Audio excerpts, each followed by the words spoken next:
Very busy on the N2 passing Khayelitsha. There's queuing pressure already from Spine Road through to the R300, and no trains on the Metro Rail Southern Line between Simonstown and Fishhook. That section of service has been suspended due to sand on the tracks. Rob Byrne, SAFM Traffic. A very good morning to you in your SFM Sports headlines. It's cricket action. Matthew BRICS becomes the first player to make 150 in the one-day international debut, but South Africa lost to New Zealand by 6 wickets in Lahore. And tennis action, Tunisian Ons Jabeur dropped just 2 games as she eased into the last 32 of the Qatar Open. Details around 6:30.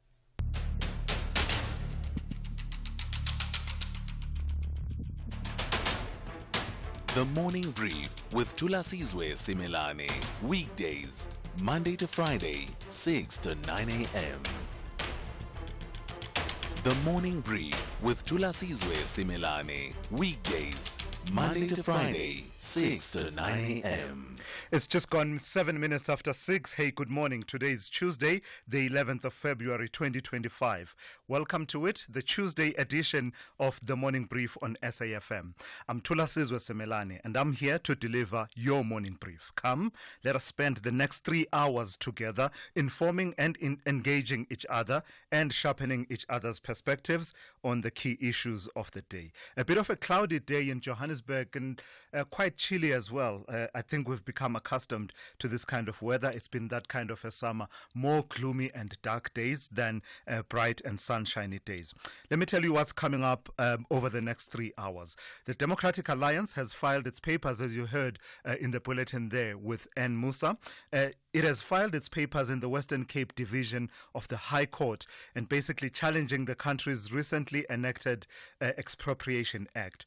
The party argues that the act is unconstitutional both in substance as well as in terms of the procedure that was followed for its adoption by Parliament. The DA says it would like the courts to nullify the act in its entirety, which it says the act grants excessive powers to government. So I'll be in conversation with the DA Federal Council Chairperson Helen Zille. That conversation coming up for you at about 7:20 to unpack the basis on which the DA is going to court over the Expropriation Act. Speaking of matters to do with land and related issues, we'll have a comprehensive focus on the issue of violence and murders on farms. The reason we're doing that, you'll know that the US President Donald Trump cites as one of the factors that informed his executive order against South Africa what he calls, and I quote here, hateful rhetoric and government actions fueling disproportionate violence against racially disfavored landowners, end quote. So, as you know, it doesn't take much for passions to be inflamed around this issue and a spirited debate to ensue over it.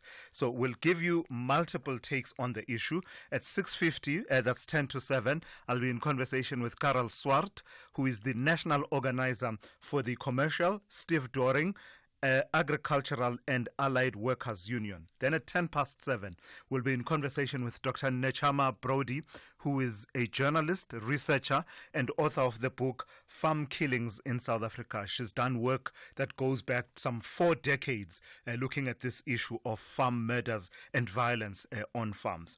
Then we'll give you a third take at about 7:15 with Dr. Lennox Mtahi, who is the national president of the Black Farmers Association. So we're trying to take as many takes on this as possible, multiple dimensions on the issue of violence on farms, as well as the effects of crime and murders on farms. So we'll give you those takes over those interviews that I've just highlighted. And then at about 8:20, we'll tell you this story.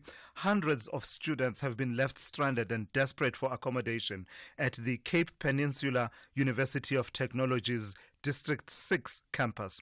This is despite being academically accepted. Many students claim their residence applications have either been delayed or rejected without adequate explanation. A representative from CPUT will speak to us at about 8:20. It's an issue that's playing itself out not only at CPUT. As you'll know, last week we highlighted concerns around the University of Johannesburg, but I believe it's also playing out in many other campuses. So it's one of those issues issues that always comes into the sharp spotlight at the beginning of the academic year as far as higher education is concerned. Well, among the key issues, conversation drivers that you can expect this morning, I always say there's never a dull day in politics, and it's easy to mouth off, but actually there never is a dull day in our politics. Overnight, while you were sleeping, the MK party at 1:34 a.m., Nhlamulo Ndlela having to issue a statement because, hey, it was lit on social media, as they say. Thulasizwe Simelane involved in a few conversations, shall we call it that, on X, which turned ugly real fast, that were about the Secretary General of the MK party, Floyd Shivambu. One user on X saying, putting a picture of Floyd Shivambu and saying, the MK is so lucky to have been joined by this competent leader. And Thulasizwe Simelane responding on X saying, worst thing that happened to MK, all of it in capital letters. Then you see it a bit later on, someone saying Thulasizwe is the biggest problem in the MK party, full stop. Then Thulasizwe Simelane responds, F you, Floyd. Then you see another conversation, where she then says, they will expel me tomorrow. It is well with my soul. Oksalayo, Floyd is useless. #we see you. So a lot of these taking place, and Nhlamulo Ndlela, as I say, having a busy night, having to issue out onto the journalist WhatsApp platforms a statement that came through at about 1:34 a.m., where he was basically saying that they've noted the posts on X and basically are calling on Thulasizwe Simelane to issue out an apology, unconditional apology, to the Secretary General of the MK party, Floyd Shivambu, its president, members, supporters of the party, and all the people of South Africa, and also formal apologies to various structures. And in addition to that, she is to face disciplinary actions, Thulasizwe Simelane, and the consequences are also spelled out, that failure to comply with the directive could have dire consequences for her, including the termination of her membership in Umkhonto weSizwe, as well as a recall from all party deployments. So busy night in the Umkhonto weSizwe party overnight. I don't know, what do you make of it all? Are these natural growing pains of a new party, or are you starting to see something that's perhaps troubling there? I'll take your thoughts on this and other issues. The number to dial 086 000 2032. I'll also take your WhatsApp voice notes on the number 061 410 4107. All of your regulars locked and loaded for you once again. And Musa with your news updates every half hour. Rob Byrne with your traffic every 15 minutes or so. Zaikan watching your sport throughout the morning. Dowling Lechela has your economics, business and market news covered, as well as Sipho Mantula with your Africa update just before 8 a.m. This is SAFM. We are leading the conversations that move us. The first hour of the Tuesday edition of the Morning Brief starts now. The Daily News Diary on SAFM. Hey, Anne, good morning to you. Good morning to us. Do you think an apology would be issued on the Umkhonto weSizwe? I don't know. But all I'm saying is, it's getting quite interesting. Very interesting. It's one of those shifting sands of politics. Yesterday we were talking about the EFF. The other day it was Fikile Mbalula versus Tony Yengeni. Never a dull day in our politics. True. I imagine you've got a lot of that on your diary. I do. Lots more happening, overnight, as well as in Parliament yesterday with regards to the debate on the soldiers killed in the DRC. The Minister, Angie Motshekga, saying that the remains of the 14 SNDF soldiers who died in the eastern DRC about 2 weeks ago likely to be repatriated back to the country. country, the latest by Thursday this week. Also, U.S. President Donald Trump still at it and saying that he will not commit to attending the G20 summit in South Africa later this year. We know that he's alleging that the Afrikaners are victims of racial discrimination, and this is following President Cyril Ramaphosa's signing of the expropriation bill into law. The DA councillor has raised some concerns about illegal mining activities, taking place in Roodepoort, and the councillor warning comes as 2 or 3 miners are believed to be trapped in a disused mine in the area since this weekend, and the Johannesburg Emergency Services saying that they are prioritizing the safety of the mine rescue workers. The search and rescue operation for the alleged illegal miners was called off yesterday due to safety reasons. In Tshwane, the mayoral executive will be giving an update that's on its 100-day action plan successes. A few months ago, the mayoral executive launched a bold and ambitious 100-day action plan, and the goal of this plan was to empower the city's officials with 6 priority areas. In other news happening in court, 8 traffic officials arrested for allegedly selling driver's license and taking bribes. They are making their first appearance in the Lephalale Magistrates Court in Limpopo. 11 others will be back in court in May as they appeared in court yesterday and was granted bail of 8,000 rand. And just lastly, today marks the 35th anniversary of Nelson Mandela's release from prison, and the Nelson Mandela Museum will also mark the 25th anniversary of the Nelson Mandela Museum establishment, and this year's event will be celebrated under the theme 35 years of Nelson Mandela's release from prison, lessons learned. Important there, lessons learned. Yeah, 35 years already. Time flies. It does indeed. Where were you? Were you even around? I was. We'll talk later. Cool. That's N Musa. She'll keep you updated on the news every half hour here on The Morning Brief. Whether it is a CCMA referral, problems with a mechanic, or unfair blacklisting, Clientele legal plans are affordable, and you receive up to 670,000 rands worth of legal services per year. We cover civil, criminal, and labor-related matters. Our legal team will be your support 24 hours a day. SMS SAFM to 32195. That's SAFM to 32195. Clientele General is an authorized FSP and a licensed non-life insurer. T's and C's online. Standard rates apply. Masandawana want to display their elite status with a graduation letter to the last 8. However, lower division team, Mpeni Home Defenders, are seeking to make history and join the league of giant killers. This is the Nedbank Cup Ross 16. Mamelodi Sundowns versus Mpeni Home Defenders on Sunday, 16 February at 2:30 p.m. live on SABC 1 and at 3 p.m. on SABC radio stations. Also available on SABC Plus and SABCSport.com. Proudly brought to you by SABC Sport. For the love of the game.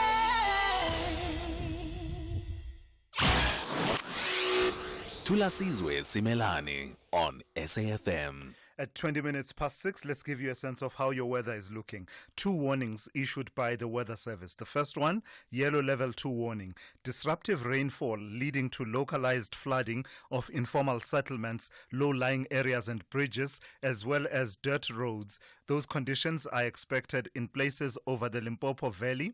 And the second warning, a yellow level 1 warning, it says damaging wind and waves resulting in difficulty in navigation at sea is expected between Cape Columbine and Cape Agalas. The rest of your weather looks like this. Pretoria, cloudy with isolated showers and thunder showers with a minimum of 18 and a maximum of 27. The weather in Johannesburg will be cloudy with isolated showers and thunder showers with a minimum of 16 and a maximum of 25. Mbombela will be cloudy with scattered morning and evening showers, 19 to 26. Polokwane will be cloudy with isolated showers and thunder showers, 19 to 25. Mahikeng, cloudy at first, otherwise partly cloudy with scattered showers and thunder showers, 19 to 29. Bloemfontein will be partly cloudy with isolated showers and thunder showers, 17 to 30. Kimberley, fine, becoming partly cloudy with isolated showers and thunder showers, 18 to 34. Cape Town will be fine, and the minimum there will be 18 and a maximum of 32. And George will be fine to partly cloudy with a minimum of 15 and a maximum of 24. Gqeberha will be cloudy to partly cloudy with a minimum of 18 and a maximum of 24. East London cloudy with light morning rain, 19 to 23. Durban will be cloudy with scattered showers and thunder showers, 19 to 22.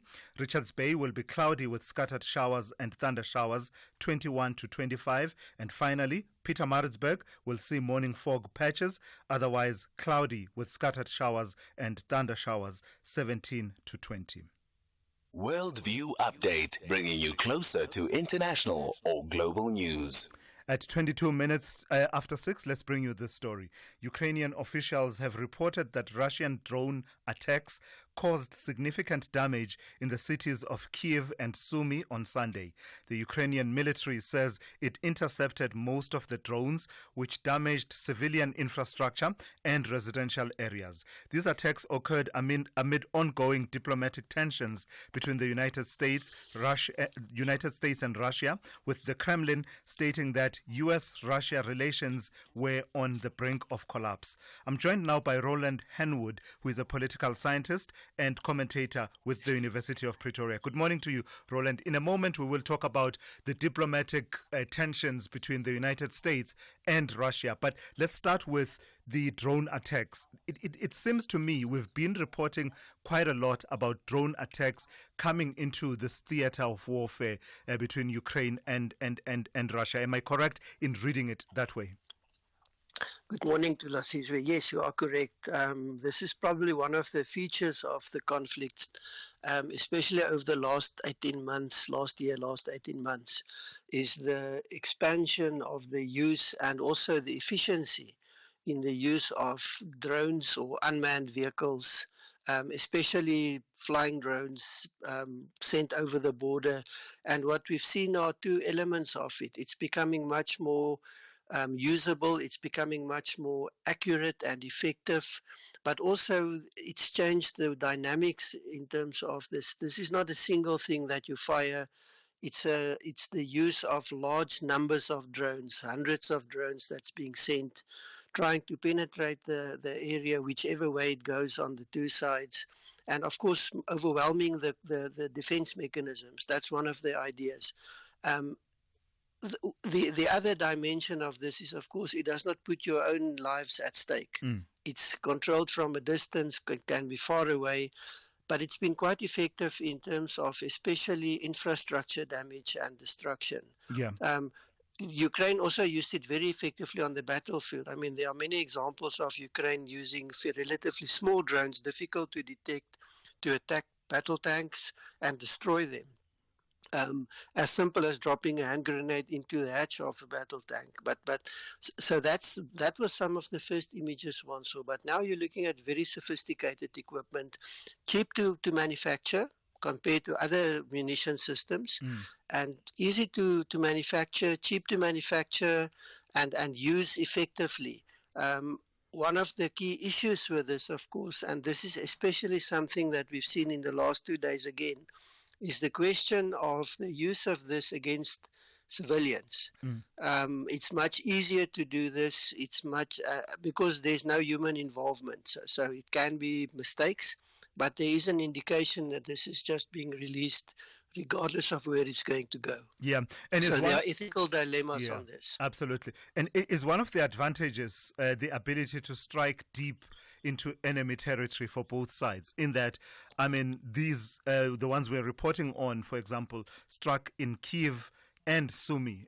But if you were to take actual ground warfare, the amount of time that it would take for you to be at a position to actually strike. Of course, there have been missile attacks in Kyiv over the last year or so, but perhaps a bit more difficult to pull off as compared to these unmanned aerial vehicles. Well, I mean, Russia tried the ground offensive and it was pushed back, and that's heavy losses. So that's not an option. Missiles can work, but missiles are easier to defend against, and they are very expensive, and you cannot deny what you have done. With drones, it seems to be it's easier to use, it's cheaper. You may not cause the massive explosion, but that's the other dimension. What we see, especially with the Russian attacks, it's aimed at intimidating civilians. It's a psychological form of war also. There's a surprise element in this, and that all plays into this. One must not look at, I think, and this is one of the issues, you can't look only at the one or two incidents. You must look at the complete picture of what's happening. This is a war on a big scale, and it's not only the targeting, it's also the psychological effects and the impact on the population and all of that. So let's talk the diplomatic part of it. Before he took office, the U.S. President Donald Trump was talking about, I will end that conflict within days of taking office. It would seem, though, that, initially there was that promise in that, for instance, the Ukrainian President Volodymyr Zelensky had indicated his willingness to negotiate and bring this conflict to an end. But it seems the relationship that Trump was perhaps counting on more, the one with Russia, is the one that seems to be in trouble at the moment, making any progress difficult. I think the biggest issue is no one really knows what Mr. Trump wants to do and wanted to achieve. And he said a lot of things, not only about the war in Ukraine.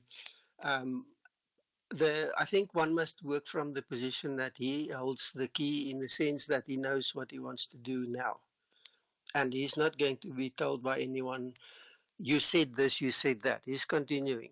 The other issue is there were lots of talks about the history of his relationship with Russia, even the fact that he was beholden to Putin. At this stage, we don't see that. And I think the person under pressure is President Putin, not Mr. Trump. And there's a lot of apprehension, but also a lot of uncertainty. And we've seen Putin coming out saying before the time he's willing to negotiate, and now he's gone quiet. And there seems to be a lot of pressure building in Moscow. And the question is, why is it different now? On the battlefront, the Russians are making progress very slowly, but at a huge cost. And the question is, how long is it sustainable? The latest analysis indicates that Russia has enough troops to continue what it's doing now for another year.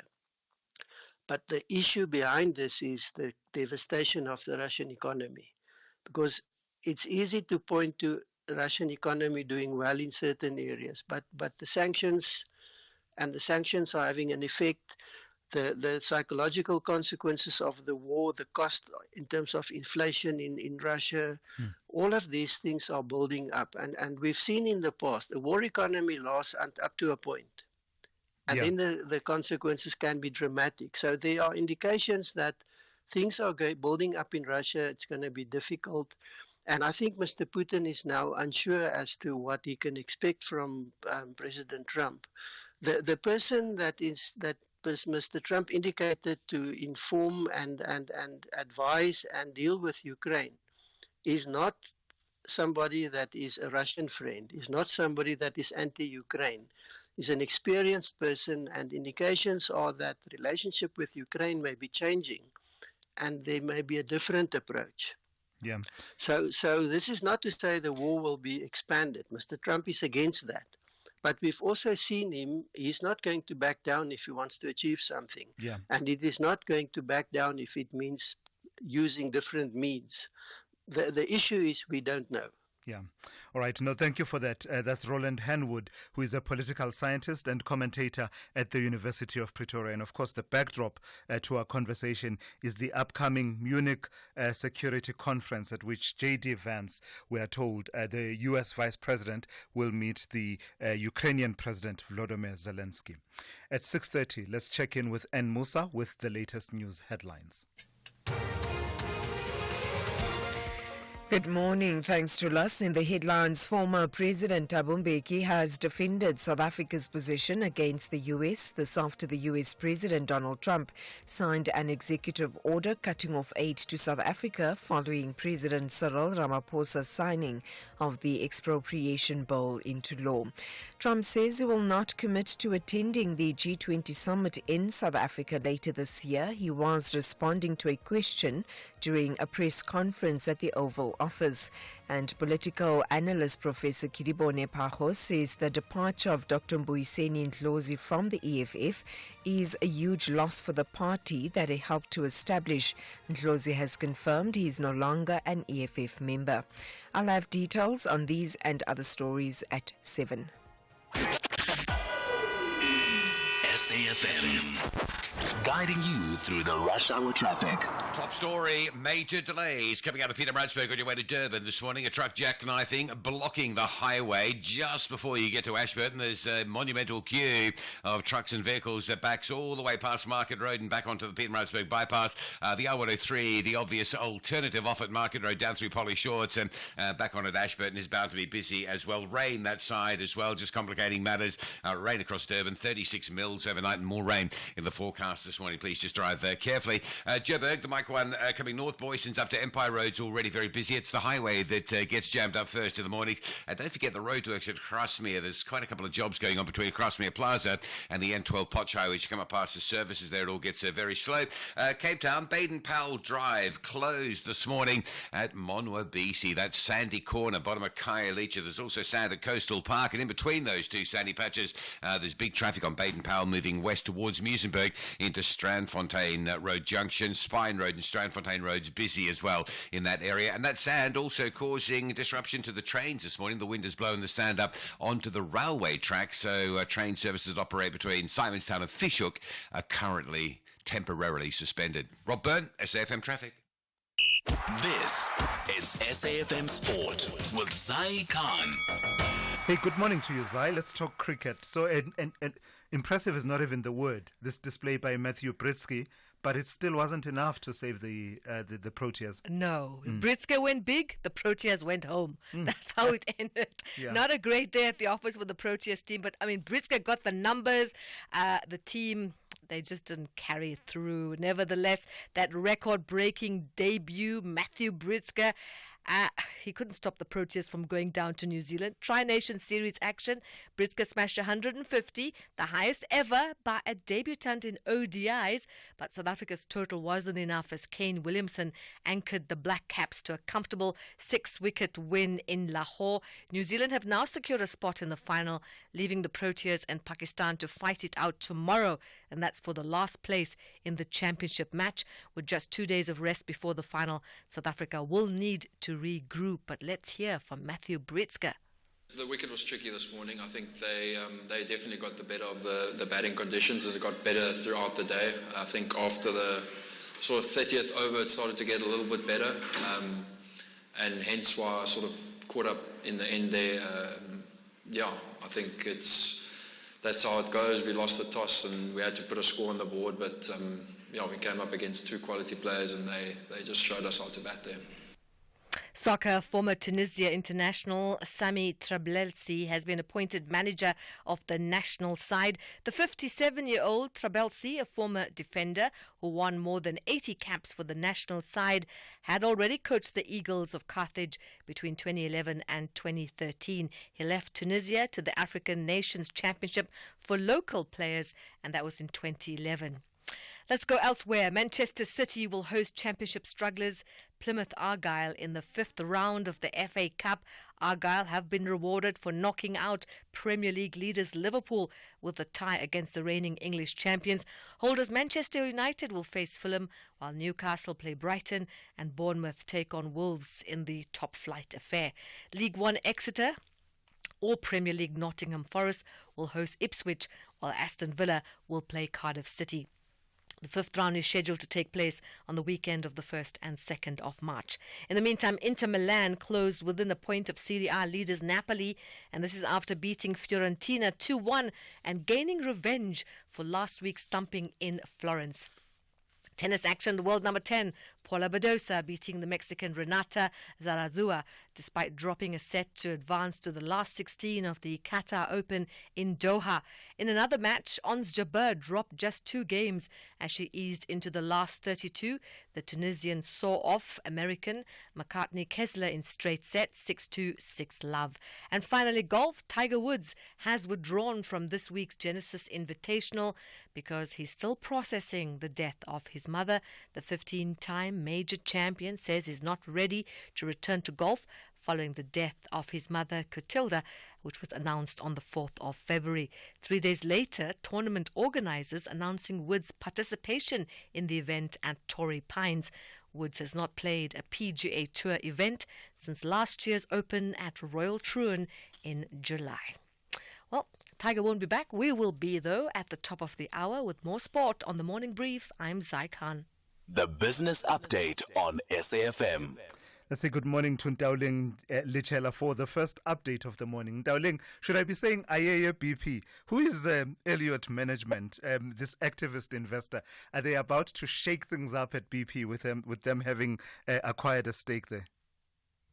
That's right, Tulas. And it looks like, hey, we could be in for a big shakeup when it comes to the board as well as management. So Elliott Investor is a British hedge fund manager, and of course they are an activist investor, and so we are looking at a lot of changes from BP as they take on a more active role in the company. They've picked up a stake in the oil and gas company. The two parties, however, have not confirmed the percentage of the stake and how much Elliott will value that deal.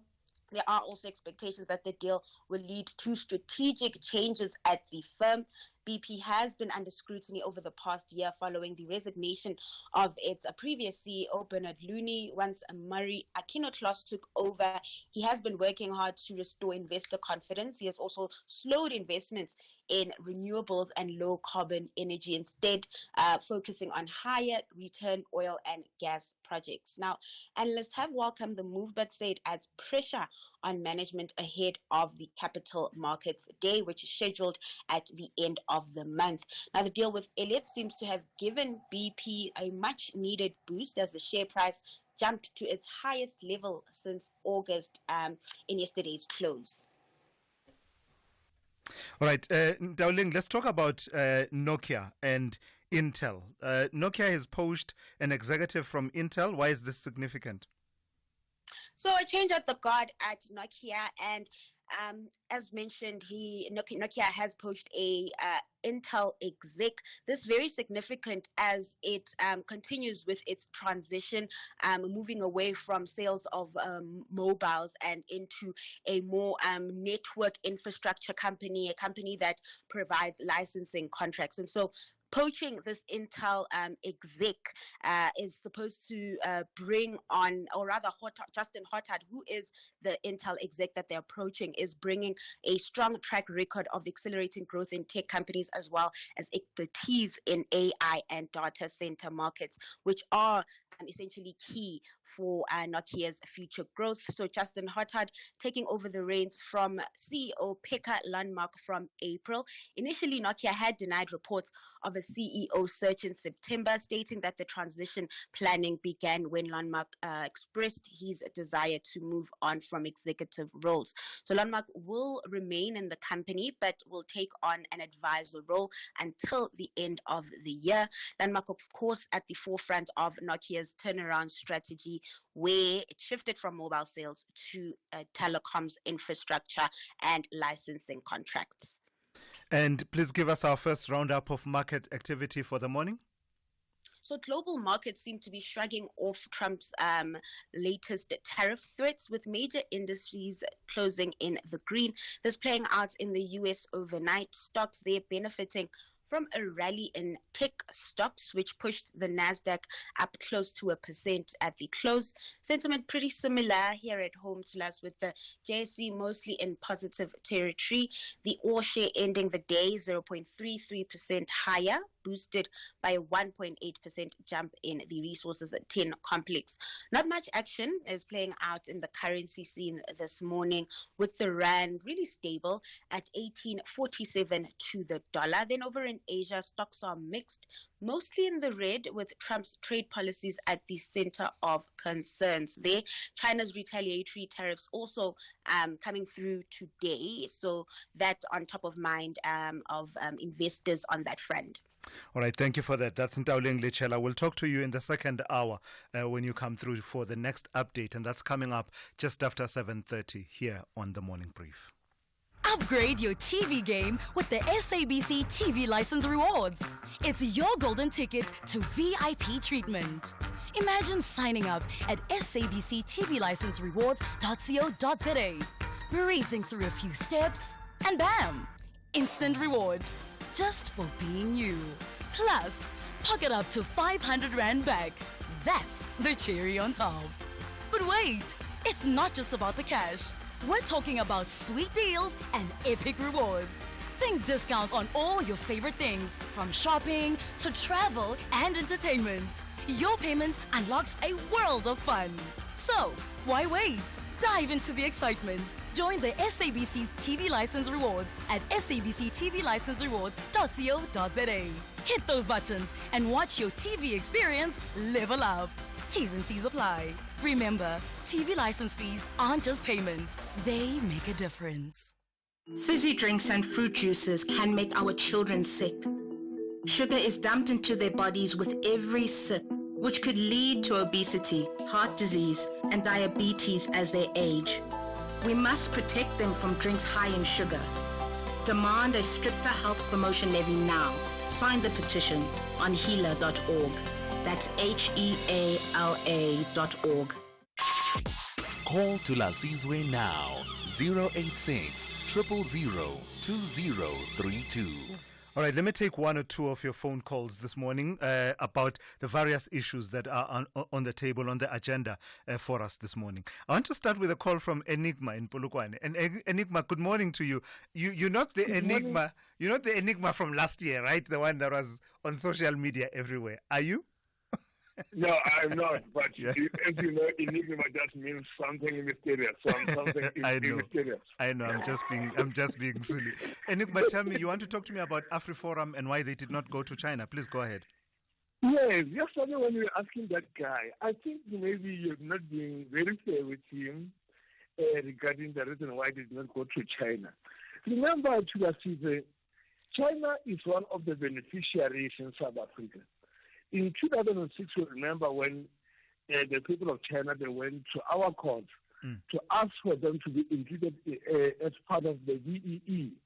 One will ask himself, why are the Chinese being part of the VEE? What damage did they suffer during the time of apartheid? So now, if AfriForum was supposed to go to them, that means they will be reporting South Africa to the people who are already benefiting and who are enjoying whatever that is happening in South Africa. I'm not saying what they did was correct, but I'm saying Chinese are the people who are benefiting more than any other people because they are part of the VEE, even though they've never suffered before 1994. Yeah. I can give you one of the examples that you remember during the time of COVID-19. When in early 2020, when people were complaining, the Africans in China were complaining that the Chinese people were discriminating them. No one in Africa, no one in Africa ever went to the street to join against China, unlike the way they did when there was that thing of the African Lives Matter. I can't remember that. Black Lives Matter, yeah. Yes, yes. So the AfriForum, they could not go to China because China are one of the is one of the countries that is benefiting from the things that are happening in South Africa. That's what I wanted to tell you. Thank you for that. That's Enigma in Polokwane. They're weighing in on the conversation that we started yesterday about AfriForum and their choices in terms of who they engaged internationally. Mastermind in Mpumalanga, you also want to talk about AfriForum this morning. Good morning. Good morning, Thulasizwe. I like your name, by the way, Mastermind. Yes, yeah. Yeah. My real name, Philip Kupega. Yes. Yeah, yes. Thulasizwe, you see, we've got a problem with this organization called the AfriForum. AfriForum, they going from here to America and tell Trump the liar. And they tell Trump for the things that we've been talking about. We didn't started to act on the issue of land, but now they're telling Trump the liar, and Trump is acting as like he has here both sides of this AfriForum and the country of South Africa. But he's taking a verdict, a decision to saying no, you want to sanction South Africa. How come you do such a thing while you didn't know the whole story? Yeah.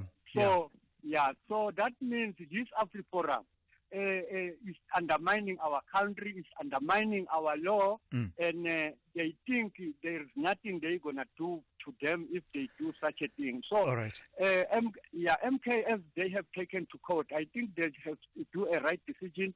And for Trump, we don't mind for Trump to sanction our country. For a long time, they've been sanctioning us, but we have been continuing with our lives because I've got to move on, Mastermind. Yeah, thank you. Thank you so much. Thank you for that. That's Mastermind in Mpumalanga. Let me take a call from Michael in Durban. Good morning to you, Michael. You want to talk to me about farm murders? Yes,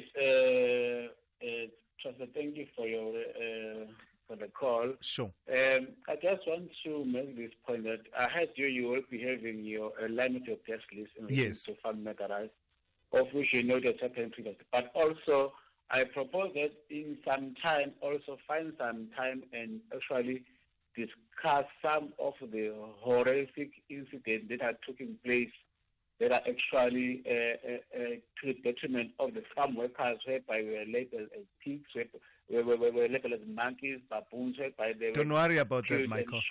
Don't worry, we've got that covered. It's one of the topics that we've got so that lined have up. A balance, absolutely.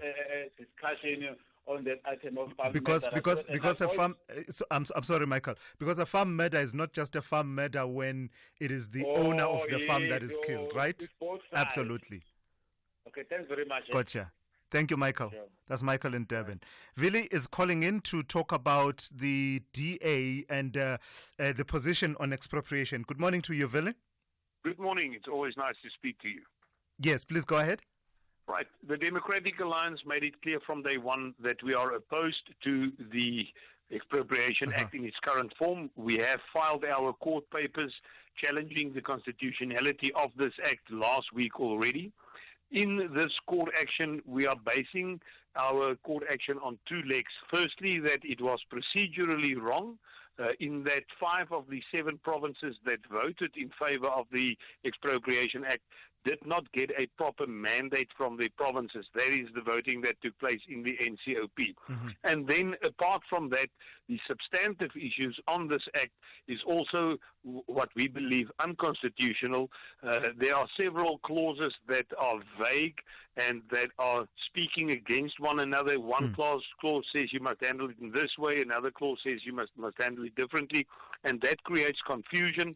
The Democratic Alliance took this to court. We promised the people of South Africa that the DA will do everything in our power to stop this this act from coming into effect. And apart from other things that we are doing within the GNU and in Parliament to try and stop this act, this court case is very important to test the constitutionality thereof. All right, thank you for that. That's Vili calling in there. That's Vili Okamp calling in there. You'll know that the reason I'm not taking this conversation any further with Vili Okamp is that we have a conversation coming up with Helen Zille after 7 that will unpack a bit more detail on the court case that the DA is launching. Thabo in Germiston, good morning to you. You want to talk to me about AfriForum? Hey, Chulas, good morning. How are you? I'm very well. How are you? Good, my brother. Yeah, two things quickly. The first one is that you remember at some point we had this willing buyer, willing seller. Ne? Yes. That didn't work. Ne? Yes. Because a whole lot of farmers were not and make their land available for restitution. Well, Thabo, your line is letting us down, man. What's happening? Please move around a bit. Do you hear me now? Yes, I think we've got you now. Yeah, the second one, Tulas, is that then we had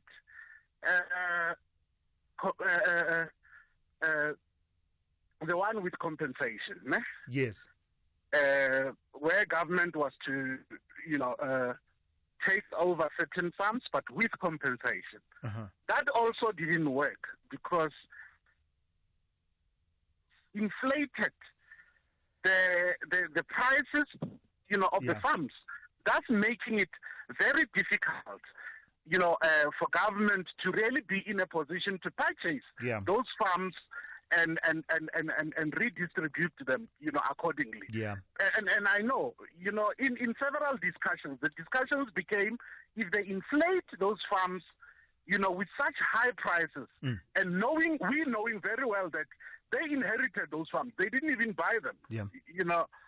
And now what I'm saying, Tulas, is that I'm now challenging our white, farmers and some of our white compatriots to say what has to be done now, because it cannot be business as usual. Gotcha. Where the majority black people in South Africa remain dispossessed. Gotcha. Landless and poor. Thank you. I'm challenging them to come forward and, what is to be done on this platform and tell us what should be done now. Absolutely. All right, Thabo, thank you for that. That's Thabo in Germiston there, weighing in on various issues and putting out a challenge to fellow South Africans, white South Africans, to say, given the background that Thabo was sketching out, the question is, what is to be done with the inequalities that include landlessness among black South Africans? All right, let's take a quick traffic update. We'll continue in a moment. SAFM, guiding you through the rush hour traffic. Latest looks like this, very heavy. Petermaritzburg to Ashburton, a jackknife truck. The road is closed for recovery. Massive delays on the N3. The R103 very busy, as you can imagine. Joburg crash, N3 north at Beclue. Delays from Alex. Crash on the Mike 1 North going up to Carr Street, the double-decker section, back through Crown and back down to Ormonde, Zacu, and Cape Town. No traffic lights again this morning, right in the heart of Epping. Jake Scoville, that's the N7, and Viking Way, very heavy. And just a heads up, you'll be diverted off Baden-Powell this morning. If that's your route, the road is closed at Monwabisi.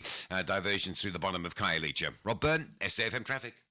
Specsavers now looks after your hearing as well as your vision with Specsavers Audiology. With 60 stores and counting, we are South Africa's largest audiology group. For a limited time only, buy one rechargeable hearing aid and get 50% off the second. You heard right. Buy one rechargeable hearing aid and get 50% off the second. Find your nearest store at specsavers.co.za. Specsavers Audiology. Test your hearing and join the conversation. T's and C's apply. In the Arena is a docu-series that takes an in-depth look at the life and career of the legendary tennis player Serena Williams, offering a behind-the-scenes glimpse into her journey, both on and off the court. It explores her rise to tennis dominance, challenges, and personal experiences. Do not miss out on a great story of incredible impact. Catch In the Arena on Saturdays at 3 p.m. on SABC3. Alternatively, at 9 p.m. on SABC Sport on DTT Channel 4 on Saturdays and Thursdays. Also available at your fingertips on SABC Plus. Proudly brought to you by SABC Sport. For the love of the game. In business, a rand saved is a rand earned. And almost 100,000 businesses trust OUTsurance. I'm in tourism. I'm running a guest house here. When I switched over to OUTsurance, it was very simple and convenient. I used the savings to subsidize my solar installations. Switching to OUTsurance was one of the best decisions I made insurance-wise, yes. For your business insurance, contact OUTsurance to see how much your business could save. SMS quote to 43328 for immediate cover. Or visit outsurance.co.za today. A licensed insurer in FSP. T's and C's online. SAFM values your views. Be an active citizen. 5 minutes to 7. Let's take this conversation forward now. Among the reasons that the U.S. President Donald Trump cited in his executive order against South Africa was what he calls, quote, hateful rhetoric and government actions fueling disproportionate violence against racially disfavored landowners, end quote. Naturally, this has reignited the debate about farm killings in the country, a long-standing issue of contention and controversy. At the heart of it is the question of whether farmers, most of whom are white South Africans and in many instances Afrikaner, are being deliberately targeted as part of a politically motivated drive to force them off the land, or are victims of criminality like any other in a country with one of the highest murder rates in the world. Let's speak to Karel Swart, who is the national organizer for the Commercial, Steve Doring, Agricultural and Allied Workers Union. Good morning to you, Karel, and thank you for your time. So, just your initial take to that question. Is there any substance to the suggestion that Afrikaner farmers in South Africa are being targeted in the way that is being perceived, it would seem, by the likes of the U.S. President Donald Trump and forming the basis of his decision-making? Karel, I think you are muted. Please unmute yourself. Good morning. Yes. Now we've got you. Good morning. I don't think good morning to SMF radio and to the listeners. I don't think there's any truth into the statement. I think the statement must be condemned in the strongest possible terms. So that is not true. When we are, myself is an Afrikaner, so I'm not being killed. The most people who are being killed in South Africa is black people, so-called coloreds, and they fighting the might of the law. People are just being killed left, right, and center. And you never heard that South Africa, Agri-Forum and Solidarity speak out against the killing of black people. They are very isolated. They are just talking about white people. And what they try to achieve is to legitimize the white people and to send a very negative message to the rest of the world, like Donald Trump. So, and I think that we must isolate Agri-Forum. They are very racist. They are similar like Donald Trump. They believe they are white supremacists. And they think that they want the status quo to remain.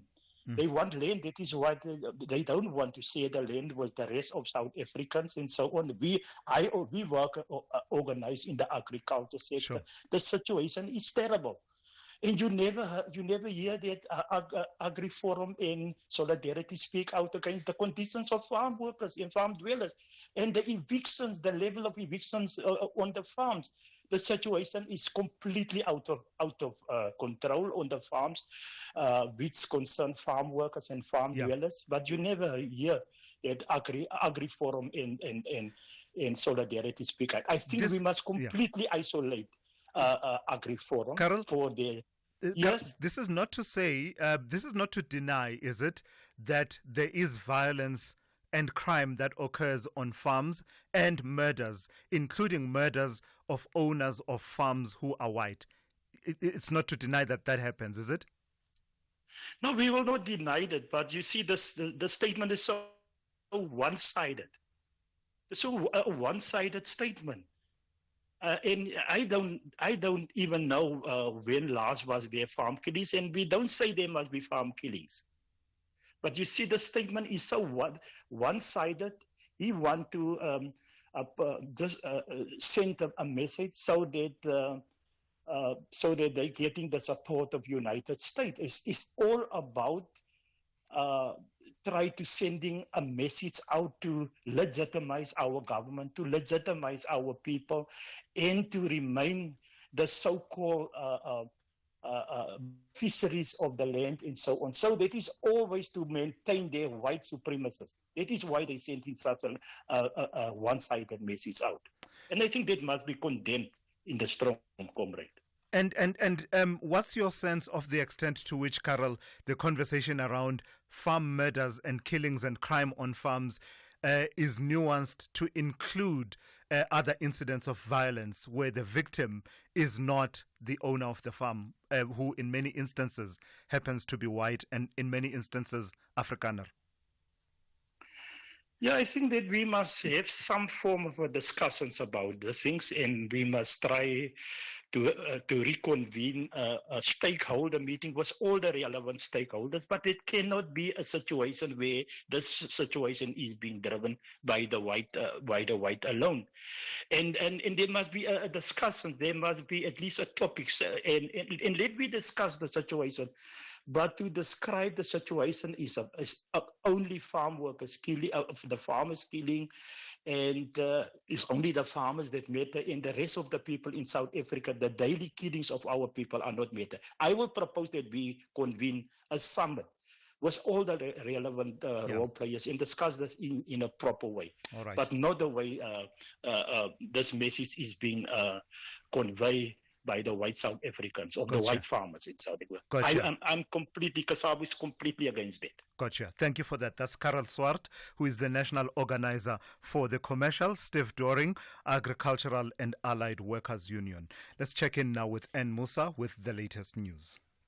Outsurance will go out of their way to try and save you money on your car insurance. If they can't, ask for 500 Rand. SMS out to 30760. Now that's good news.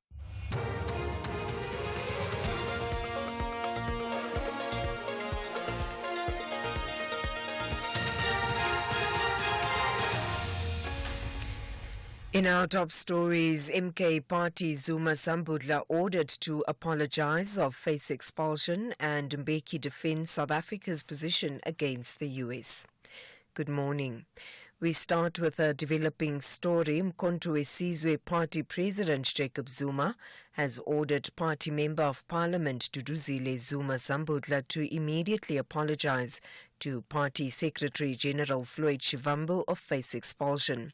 This order comes after Zuma Sambudla insulted Shivambu in a post on X, formerly Twitter. Her utterances have been labelled as unacceptable, divisive, denigrating and offensive. The party leader says the utterances also undermine the unity, respect and discipline that are fundamental to the values of the MK party. Zuma has reiterated that no member, regardless of position, is above the party's constitution. Former President Thabo Mbeki has defended South Africa's position against the US. This after the US President Donald Trump signed an executive order cutting off aid to South Africa following President Cyril Ramaphosa's signing of the expropriation bill into law. Earlier, Ramaphosa said South Africa was a sovereign country that had its own regulations. In an exclusive interview with the SABC, Mbeki says Trump took the decision without consulting with Pretoria. I honestly don't understand it. I agree with the position that our government has taken, that it should directly engage the Trump administration. I think that is very correct. Maybe in that engagement we'll come to know what has changed. It actually is a radical change completely out of the blue with regard to the behavior of the Republican Party in the US towards us. It's a radical change overnight. Meanwhile, Trump says he will not commit to attending the G20 summit in South Africa later this year. He was responding to a question during a press conference at the Oval Office. A lot about South Africa in the last 2 weeks. Yeah. It's hosting the G20 summit this year. Are you planning to attend this, or are you skipping it and telling your cabinet to not? Well, we'll see what happens, but the South African situation is very, very dangerous and very bad for a lot of people. There's tremendously bad things going on, including the confiscation of property, and worse, much worse than that. You know what I'm talking about. And we're not making any payment until we find out what's going on in South Africa. Yes. Political analyst Professor Kidibone Pagos says the departure of Dr. Mbuyiseni Ndlozi from the EFF is a huge loss for the party he helped to establish. Ndlozi has confirmed he is no longer an EFF member. He plans to spend his time in the civil society space and contribute to research, advocacy and community development. Ndlozi's fallout with party leader Julius Malema led to his suspension and subsequent absence from the EFF's National People's Assembly and elective Congress in Johannesburg in December last year. Pagos says the EFF and Ndlozi should have resolved their differences instead of parting ways. He was part of the collective that actually not only conceptualized EFF and contributed into that, but they actually carried it through and made a lot of conversations to build this party. He's very popular and very well known, and often has his clarity of thought and very persuasive. So he's very charismatic as well in presenting his view. So I just can't make sense around how EFF would sideline somebody like that. And finally, a Stellenbosch University study has revealed that male learners in grade 1 are more likely to repeat than female learners. The university's Research on Sociology Economic Policy group conducted the study. It examined gender disparities starting from early education and analysed the transition of learners from being taught in their mother tongue in grade 3 and English in grade 4. The group's researcher, Ross Clayton. Between grade 3 and 4, there appears to be a further widening of that gap, with girls transitioning slightly easier than boys at that point. So what that means is if we look at two comparable learners in grade 3 and one's a boy and one is a girl, by the time they get to grade 4, the boy would be more likely to repeat, actually 2 to 4 percentage points more likely to repeat than the girl, even though those two learners were comparable in grade 3. Recapping the top story, Thulasizwe Party President Jacob Zuma has ordered Party Member of Parliament Duduzile Zuma Sambudla to immediately apologize to the Party Secretary General Floyd Shivambu or face expulsion. This order comes after Zuma Sambudla insulted Shivambu in a post on X, formerly Twitter. For SAFM News, I am Anne Musa. Those were the top stories for this hour. Don't miss out on a possible car insurance saving. SMS out to 30754 for a quote. Outsurance, where you always get something out. This month, don't just treat yourself to some chocolates. You could also treat yourself to some great car insurance savings. Get a quote, and if Outsurance can't beat your car insurance premium, ask them for 500 Rand cash. And make that 1,500 Rand cash if you've been claim-free and with the same insurer for 3 years. Get monthly savings on your car insurance or cash in your pocket. SMS out to 30754. That's out to 30754. With Outsurance, you always get something out. A licensed insurer and FSP. T's and C's online. SAFM. Guiding you through the rush hour traffic. Monumental is the word I'd use to describe the backlog coming out of Pietermaritzburg this morning. On your way to Durban, a truck crash, a truck jackknifing just before Ashburton. The road remains closed. It looks like you're probably closed officially now at Market Road. So it's a really big queue coming off the Pietermaritzburg bypass. I mean, it's massive. The amount of trucks is just outrageous.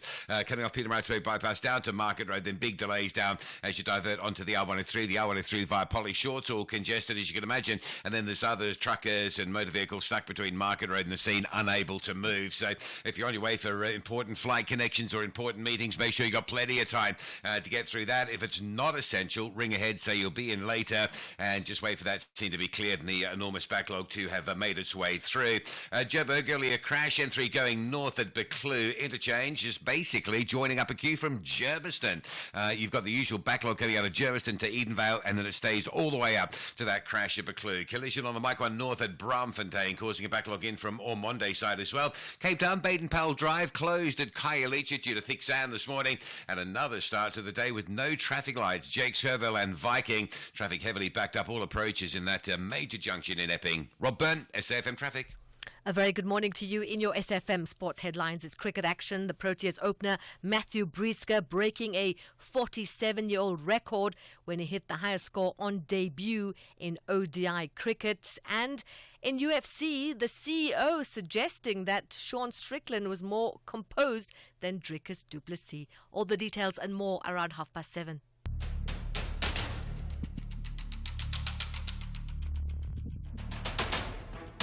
The Morning Brief with Thulasizwe Simelane. Weekdays, Monday to Friday, 6 to 9 a.m. The Morning Brief with Thulasizwe Simelane. Weekdays, Monday to Friday, 6 to 9 a.m. 7:10 on this Tuesday. It's good to be in your company. We're in the second hour of the Morning Brief here on SAFM.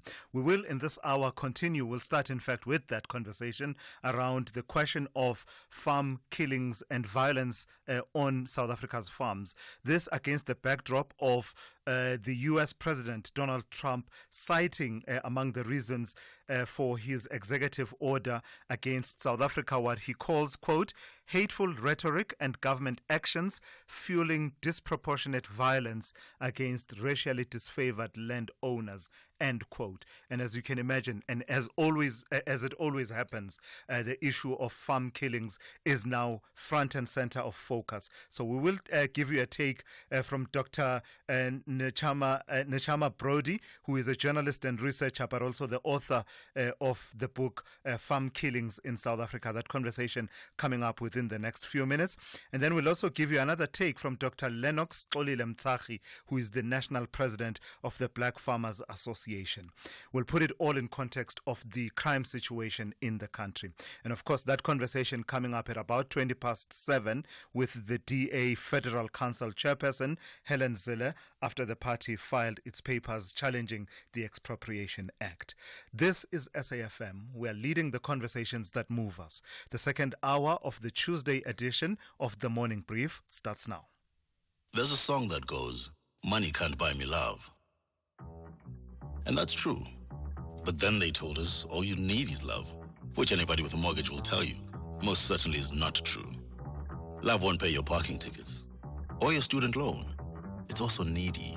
It requires effort, availability, constant care. But more importantly, love requires time. And while money can't buy you love, it can certainly free up some of your time. Time to spend on the things you love, with the people you love.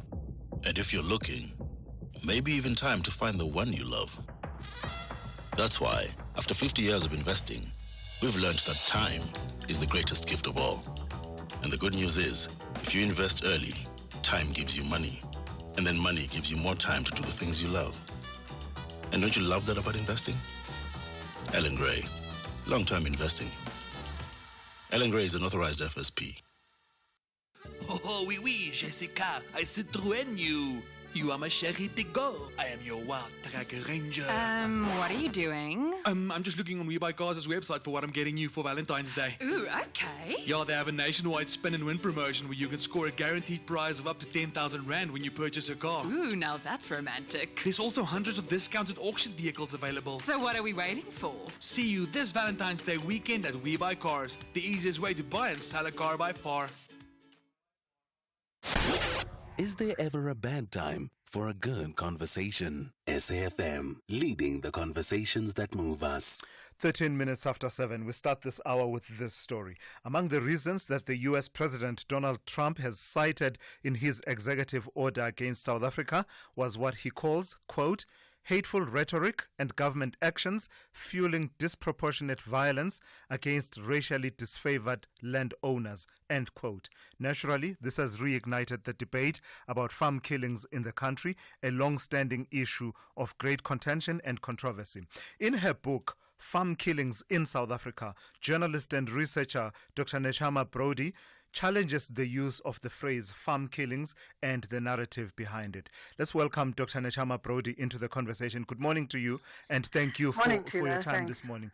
In terms of your understanding and the work that you've done, by the way, for the benefit of our listeners, goes back some 4 decades, work you did for that book that was published in 2022. Why do you take issue with the use of even the phrase farm killings and the narrative behind it?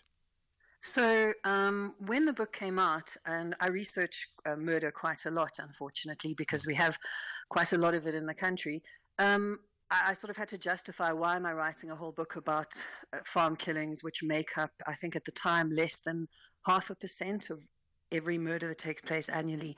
And I said that as a country, it represents something so big to us that it puts us on a tipping point. And we saw that happen before in Senegal. And we're seeing it in a different way happen now with the United States. I think for completely different reasons. We can talk about America's motive separately. But the term that I kind of had issue with is the idea of farm murders. And I wanted to broaden that to farm killings because, and I'm hoping that your next speaker will also discuss this, we know that farm murders don't just affect white farmers. We know that they affect everybody living and working in and around agricultural areas and in rural areas. We know that there are violence flashpoints. We know that there are communities that are really scared.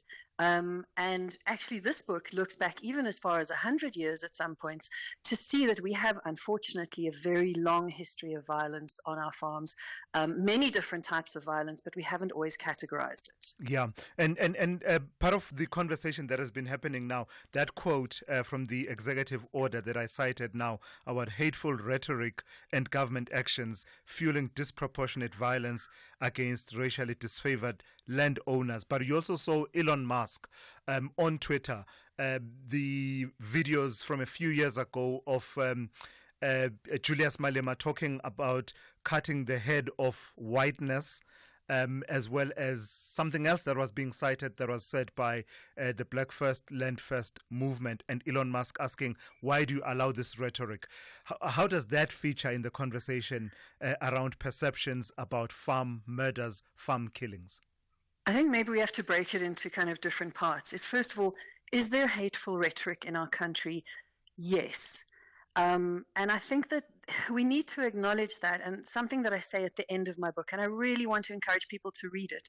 I am an academic these days, but it's not written as an academic book. It's quite a terrifying book to read, but it's quite important. But I say at the end, the country that we live in, we have to say that everybody deserves a right to safety.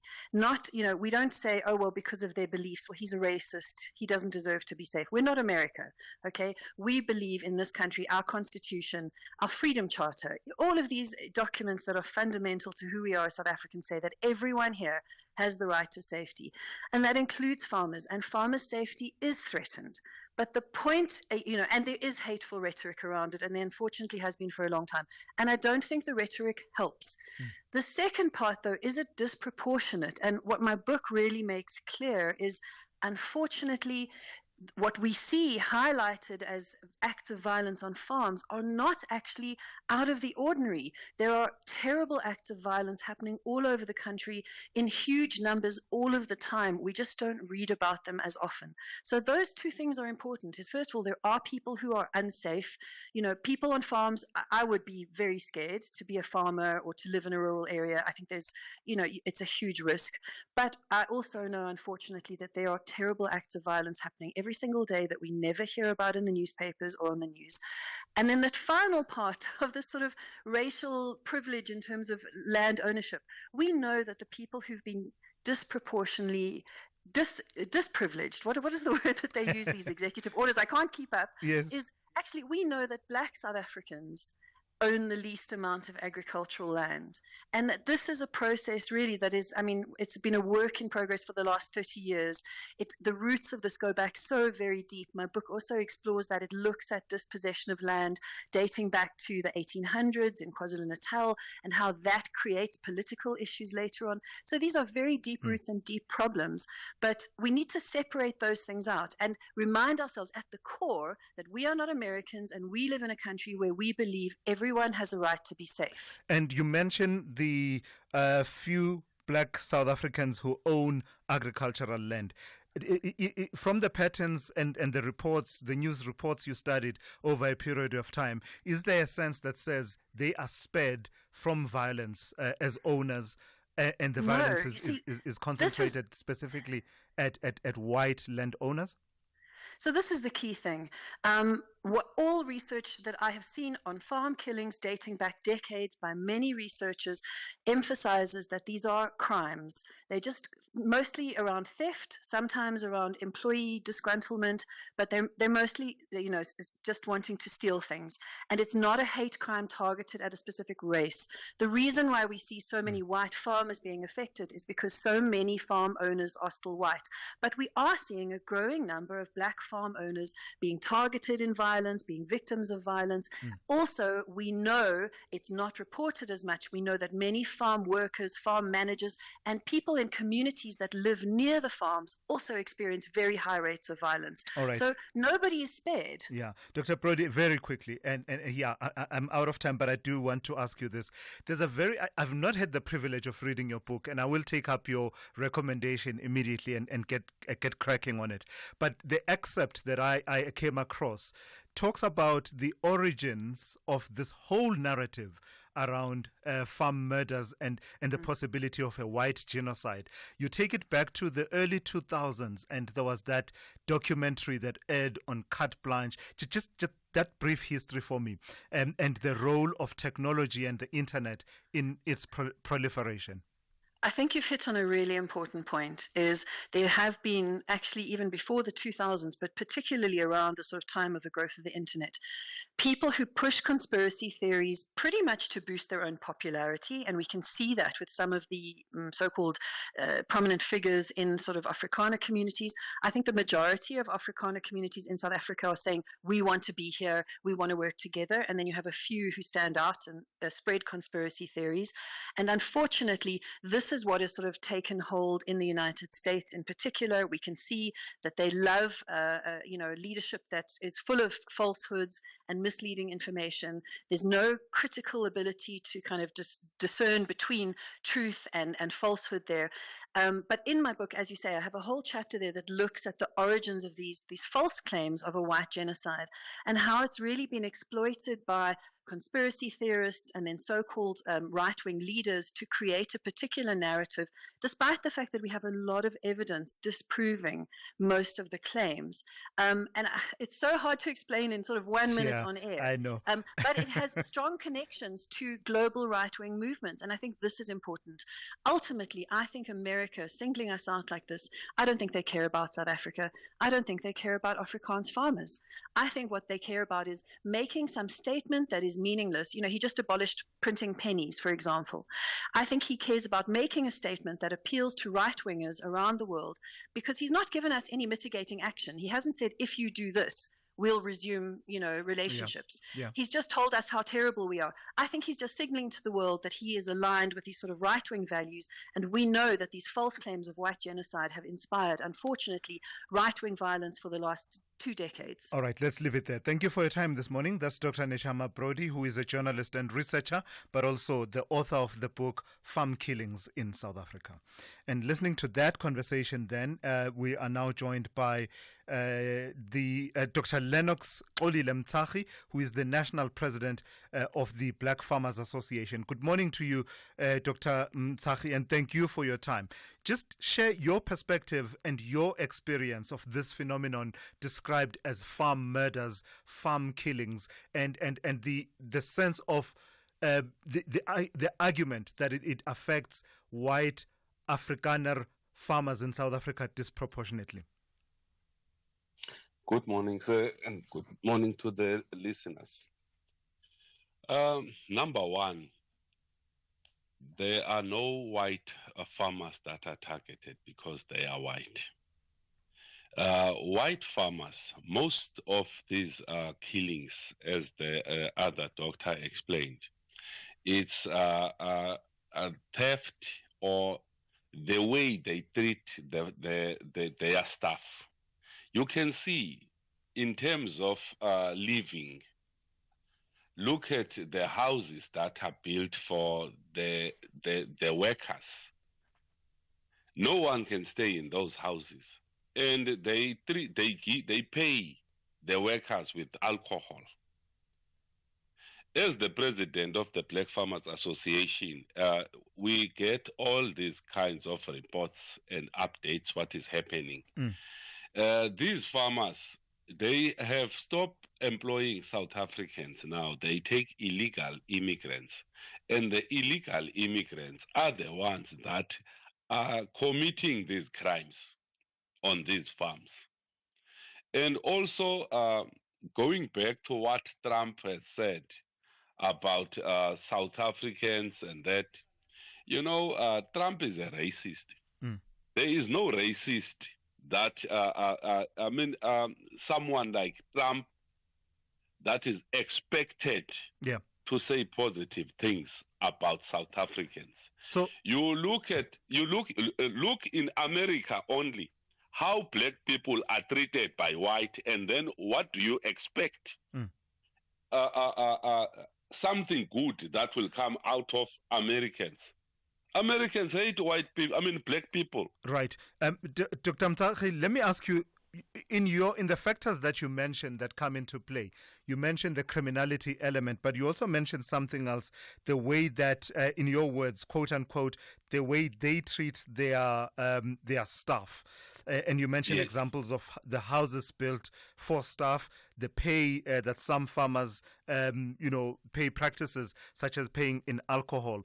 You are not seeking, as someone might argue, you are not seeking to justify that any of this justifies the killing of a farm owner, are you? No. What I'm trying to explain here, they created themselves that situation, because by employing, number one, undocumented people that you don't know who are they, most of them are very dangerous people. That's why they are undocumented, and they are paying them peanuts. And some of these people are there to see the opportunities, and then they end up killing them. The white farmers are still abusing their laborers, beating them up. These are cases that we get every day. You go to certain police stations, if that family is known, no case is going to be registered. So it's not a racial thing. These murderers, these murders that we are talking about are not based on racial. It's revenge. Sometimes the staff retaliate from being beaten up by clampers or whoever, Sure. So Americans, and I want our government should prosecute those that have links with that big racist Trump and charge them for treason, because now they are the ones that are bringing this to South Africa, because they are standing on they are standing firm with Trump, and if they want to leave South Africa, they can leave South Africa. We will get our land back.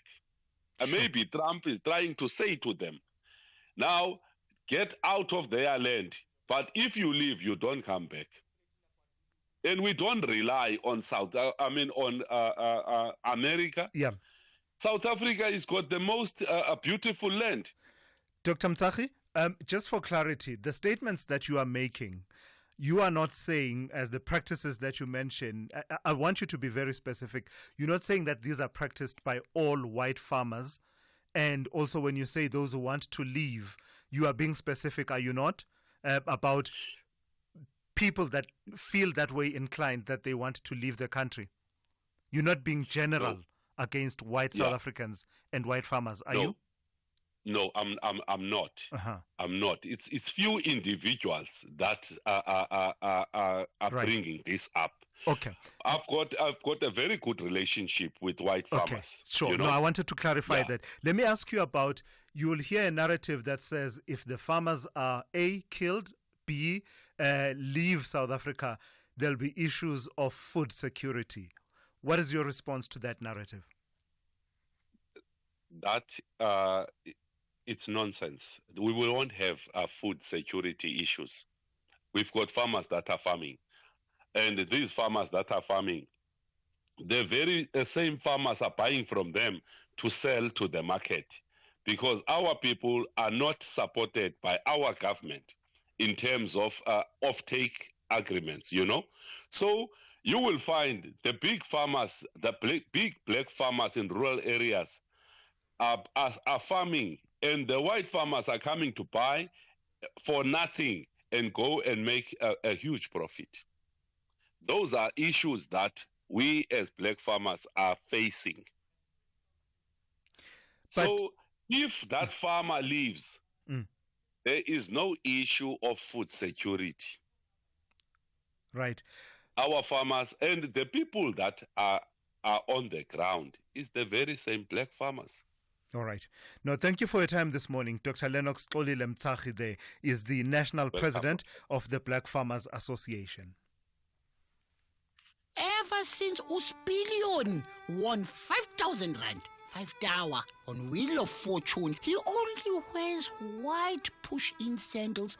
White, Baba. And he owns 10 identical pairs. And before he did not even know the Queen's language. Now, Kalabo, wow. Chance. Let's watch Wheel of Fortune weekdays, Monday to Friday at 7:30 on S3 and see how one spin changed Spillion's life and how it can change ours as well in just one day.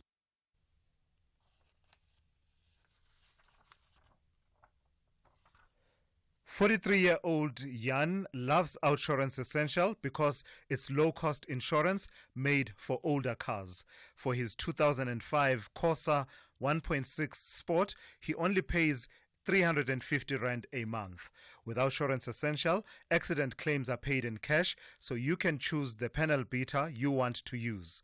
Top this up with the motor warranty, which covers you for mechanical or electrical breakdowns. Get saving with Outsurance Essential for unfinanced cars older than 5 years and valued at less than 130,000 Rand. SMS CAR to 43187. That's CAR to 43187 today. Licensed insurer and FSP. T's, C's and information online. Good morning. Thanks to us. In the headlines, Thulasizwe Party President Jacob Zuma has reiterated that no member, regardless of position, is above the party's constitution. He has issued an ultimatum to the MK Party's Member of Parliament, Thulasizwe Zuma Sambudla, to immediately apologize to the party Secretary General Floyd Shivambu of face expulsion. Parliament's Portfolio Committee on Defence has described calls for Minister Angie Motshekga's resignation as opportunist. Yesterday, Parliament held a special sitting during which the deaths of 14 South African soldiers in the DRC was debated.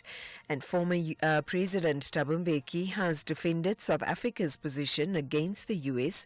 This after the US President Donald Trump signed an executive order cutting off aid to South Africa following President Cyril Ramaphosa's signing of the expropriation bill into law.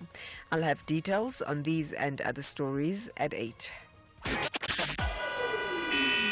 SAFM, guiding you through the rush hour traffic. One lane has been reopened on the N3 at Ashburton around this truck crash, but the delay is massive. We've been using the word monumental. The sheer volume of trucks in this queue, or the sheer volume of trucks that go down that N3 to Durban is really something to behold. Traffic queuing almost back as far as Chotamotala this morning. That's the top end of the Pietermaritzburg bypass, all the way down to the crash at Ashburton. It is massive. Obviously, side roads and alternative routes are seriously and significantly jammed up as well. Just down into Durban, a little bit happening there. A crash on the M4 near Blue Lagoon going north towards Mhlanga, so delays both ways as southbound having a look. The M19 inbound, top of Westfield through Reservoir Hills. A crash on the M19 just by the N2 highway. That's why that run into Durban so bad. Jebbo crash N3 north at Buccleuch. That's basically joined your peak time up with crash delays going up. So from Germiston, Ilan's interchange all the way through to the top end of the N3. No gaps in that traffic this morning. Cape Town lights are out. Jake Scoville and Viking Way. That is a hot mess in the centre of the Epping. Baden-Powell is closed at Monwabisi due to sand. The N7 south from Dunoon to Bosmansdam Road, heavier than you might be expecting. And with Stellenbosch University reopening yesterday, there's some very heavy pressure. All approaches into that central Stellenbosch area are backed and buckled. Rob Byrne, SAFM Traffic. This is SAFM Sport with Zai Khan. Hey, good morning to you once again, Zai. Matthew BRICS, remember the name? Even if you forget the game with New Zealand. Yes, because he broke how many years? A 47-year-old record. Wow. So, yeah, I mean, yes, his debut was record-breaking, but the Proteas, they completely fell apart. We've got them setting a target. We're looking at 304 for New Zealand to chase, and New Zealand did just that. They just couldn't stop, Kane Williamson and his team. He was unbeaten on 133 to lead the Black Caps to a 6-wicket win, securing their spot in the Tri-Nation final. Now it's do or die for the Proteas. They take on Pakistan tomorrow for a place in the final. Soccer news. The Tunisian tactician Nasruddin Nabi has turned down a top coaching job to remain at Kaizer Chiefs this season. The former AS FAR Rabat guided the Glamour Boys to 5th on the Premier Soccer League table after their 1-0 win over Stellenbosch FC on Friday. I have been offered an opportunity to go coach my country, and we have sat together and we have decided that I'm going to pass on this big opportunity to coach my mother country. But I feel as well it's an honor to be here, and I say thank you to everyone. Now, Mamelodi Sundowns coach Miguel Cardoso had positive feedback on how the club's latest recruits performed in their 4-1 demolition of rivals Orlando Pirates. The Portuguese mentor explained how the new players can continue to secure their place in the matchday squads. They share the values of our locker room that are very strong. We don't accept lack of commitment with the values, and lack of commitment with the values can take you out of the team. Commitment with the values of the team will put you in, because we know the players have quality. Then it's a moment we give one opportunity and they take the opportunity. If they take, they can continue or they will play more. If they don't take it, obviously the coach needs to work more with them, because also it's my responsibility to put them on the level of performance. But they need to share the values, because that puts them one step ahead on being able to adapt. So we try also to shape character, and Jaden showed character, so we put him to play naturally. He's a quality player, you know that. Yeah. You knew it that before me. Tennis action. Iga Swiatek powered into the third round of the Qatar Open, brushing aside Maria Sakkari 6-3, 6-3. And finally, UFC CEO Dana White has given credit to Sean Strickland for his calm demeanor before and during his middleweight title fight, which was a defeat against the champion Dricus du Plessis. Du Plessis won the fight by unanimous decision to retain his belt, and White spoke to the media after the UFC 312 afterwards, describing the style used by Strickland as professional. I've never seen a guy so solid and professional. Gets his nose broke, snaps it back into place and keeps fighting, gets hit with some nasty shots.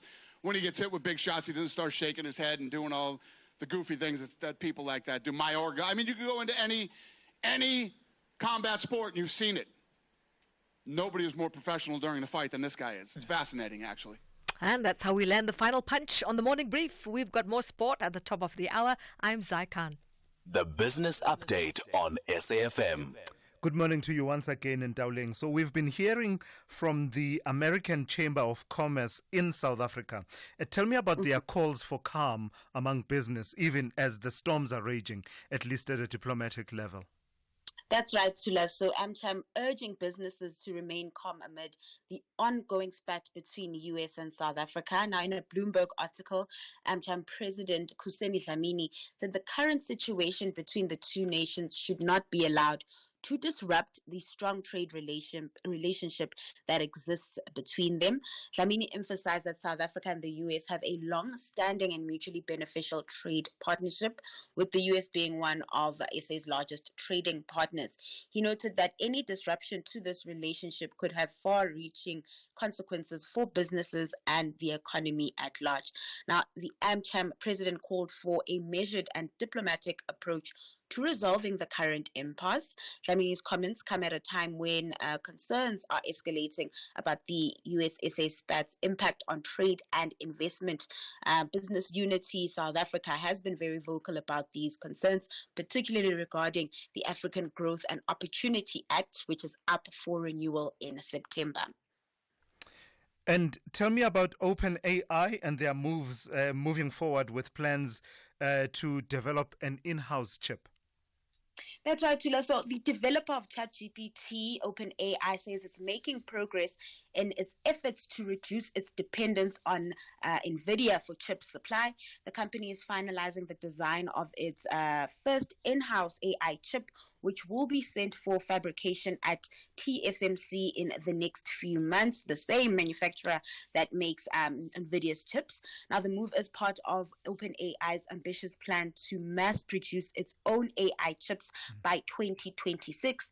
The company's engineers are designing the chip with a focus on training-focused capabilities, which will allow OpenAI to strengthen its negotiating leverage with other chip suppliers. The development of the in-house AI chip is being led by Richard Ho, who joined OpenAI from Google, where he helped lead the custom AI chip program. OpenAI's efforts to reduce its reliance on NVIDIA are part of a broader trend among major tech companies, including Microsoft and Meta, which are also exploring alternatives to NVIDIA's chips due to rising costs and dependence on a single supplier. You know, Dowling, from all our conversations, I've learned one thing. This is the story in as far as the economy is concerned. This is the sector that I don't know whether we even feature as South Africa, as Africa in this conversation, but my sense is that this conversation is moving and we better get on board on it quite soon. We have to catch up pretty soon. Absolutely. Please give us a second update of the markets. So Asian markets, a mixed bag this morning, coming on the heels of a global rally the previous day. Investors seem to be on edge all of a sudden, waiting to see what Donald Trump's next move will be after slapping a 25% tariff on steel and aluminium imports. With that, the Hang Seng has shed about 0.4%, while the Shanghai index is down 0.2%. In Wall Street, futures in the red, making a turnaround from yesterday's close. Trade really choppy amid all the changes in trade policies.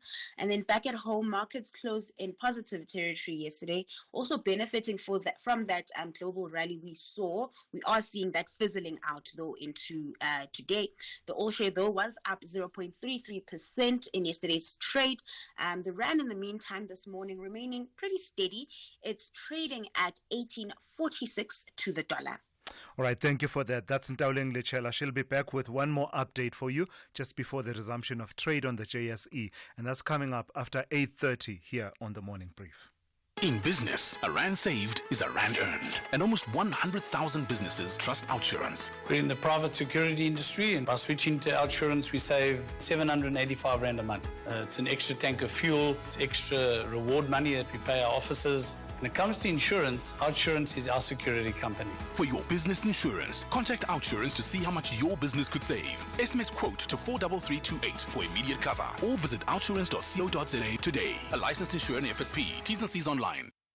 Bahlabani Bantwa are confident they will triumph this battle to reach the quarterfinals. But Usuthu want to impress the green and white fans with a ticket to the last 8. This is the Nedbank Cup Last 16. Marumo Gallants FC versus Amazulu FC on Saturday, 15 February at 2:30 p.m. live on SABC 1 and at 3 p.m. on SABC radio stations. Also available on SABC Plus and SABCSport.com. Proudly brought to you by SABC Sport. For the love of the game. Upgrade your TV game with the SABC TV License Rewards. It's your golden ticket to VIP treatment. Imagine signing up at sabctvlicenserewards.co.za, breezing through a few steps, and bam! Instant reward, just for being you. Plus, pocket up to 500 Rand back. That's the cherry on top. But wait, it's not just about the cash. We're talking about sweet deals and epic rewards. Think discounts on all your favorite things, from shopping to travel and entertainment. Your payment unlocks a world of fun. So, why wait? Dive into the excitement. Join the SABC's TV License Rewards at sabctvlicenserewards.co.za. Hit those buttons and watch your TV experience level up. T's and C's apply. Remember, TV license fees aren't just payments, they make a difference. Africa Update on SAFM. Let's say good morning to Advocate Sipho Mantula. Raz, let's start in the DRC and South Africa's role therein. You are telling me this morning that South Africa has been reinforcing its mission in the Congo. Thulas, Jumbo Africa to the listeners. Let's say, Thulas, it is allegedly so because members of parliament have become defense analysts now. This comes from the DA, former shadow minister, Cobus Marais, who have said that between the 30th of January and the 7th of this month, Thulas, there have been movements between Tshwane and Lubumbashi, and they are alleging that it's almost 700 to 800 soldiers who are being sent to assist those who are trapped in Sake. But when you look at the defense ministry, you look at Congolese ministry, you don't get any confirmation of that. But those who are on the side, Thulas, of the military forces being seen, Lubumbashi, they have confirmed that. So we don't know, Thulas, as we see, aging operation, we asked for the 40 soldiers from Uganda. So this is the interesting story, but Sipo, your network is letting us down. Hey, I don't know if you can move around a little bit and see if we can get it to improve. As you tell us about Uganda's president, Yoweri Museveni, appointing a new central bank chief.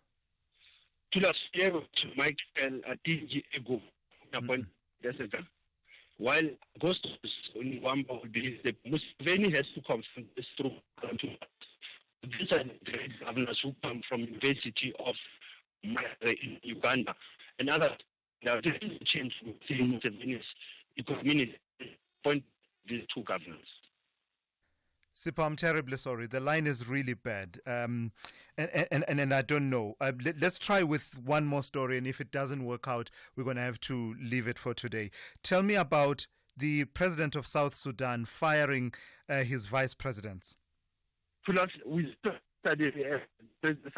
No, I'm sorry, Sipo. I'm terribly sorry. The line is really letting us down. That's Sipo Mantula there. I have to apologize. The line not great at all. We want you to get the full benefit of the updates that Sipo gives you on a daily basis. But today, the line is simply not allowing for that to happen. But don't worry, he'll be back with more on that front tomorrow. SAFM, guiding you through the rush hour traffic. Time. When you're a kid, it moves slower than a sloth trying to get through airport security. There is just so much of it. Skip forward a few years to your 20s. Time is still your friend. It says have some balance. Go party and have fun. Then your 30s hit. And time suddenly steps on the accelerator like it's trying to catch a traffic light before it goes red. 40s. Now time is moving faster than your 10-year-old on a sugar high. 50. You're desperately trying to save as much as you can, but time is moving so fast. And all you can think is, where did all the time go? That's why after 50 years of investing, we've learned that time is the greatest gift of all. And the good news is, if you invest early, time gives you money. And then money gives you more time for some much-deserved you time. Now, isn't that a compelling enough reason to invest? Ellen Gray. Long-term investing. Ellen Gray is an authorized FSP. Defending champions are eager to display a top-class brand of football to emphasize why they are Wienerkusen, while the Bavarians are confident this is their season. This is the Bundesliga, football as it's meant to be. Catch the Battle of Giants, Bayer Leverkusen FC versus Bayern München FC on Saturday, 15 February at 7:30 p.m. Live on SABC Sport on DTT Channel 4. Also available at your fingertips on SABC Plus and SABCSport.com. Proudly brought to you by SABC Sport. For the love of the game.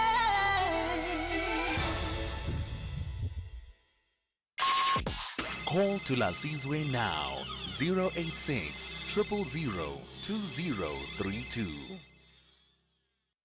All right, let me take one or two voice notes as well as a call. Let me take this one. We've been talking about the issue of farm killings and farm murders in the wake of some of the decisions and justifications that were given by the U.S. President Donald Trump. Good morning, Thulas and SAFM listeners. Thulas, for me, murdering of people in this country, whether they black or white, the color it's not important, but murdering of people in this country has gone out of control. We need our justice system to come to the party and sort those cases correctly. Thank you to Lucy and Gauteng. Yeah, Lucy, I can't disagree with you. It is that bigger conversation about violent crime in South Africa and how we're being let down in fighting and bringing down the levels of violent crime and murders in particular, regardless of who the victim is. I feel just as let down when a white farmer is killed in the incidents of crime in this country as when, someone is killed in the Cape Flats, or there's those mass shootings like we saw in Lusigisi. That doesn't contribute to a safer South Africa. Let me take a call from Warren in Stutterheim. Good morning to you, Warren. You want to talk about even-handed reporting. Good morning. Yes, sir. And you just took some of the fire out of my battle. How's that possible? Come on, Warren. I want the fire. Bring the fire. No. Even-handedness. Reporting from both sides. Sure. And once we get even-handedness, the gentleman, the doctor that was on your radio program earlier on, okay, he only when challenged did he admit, like for instance, the payment of alcohol to people. It was happening, could be in the Western Cape, where people have got wine farms, and it was one of the things that was happening. But look at are the people up at ZZZ? Yeah, there's a good example. ZZZ, up in Zanyin area. The biggest tomato farmers in South Africa. Sure.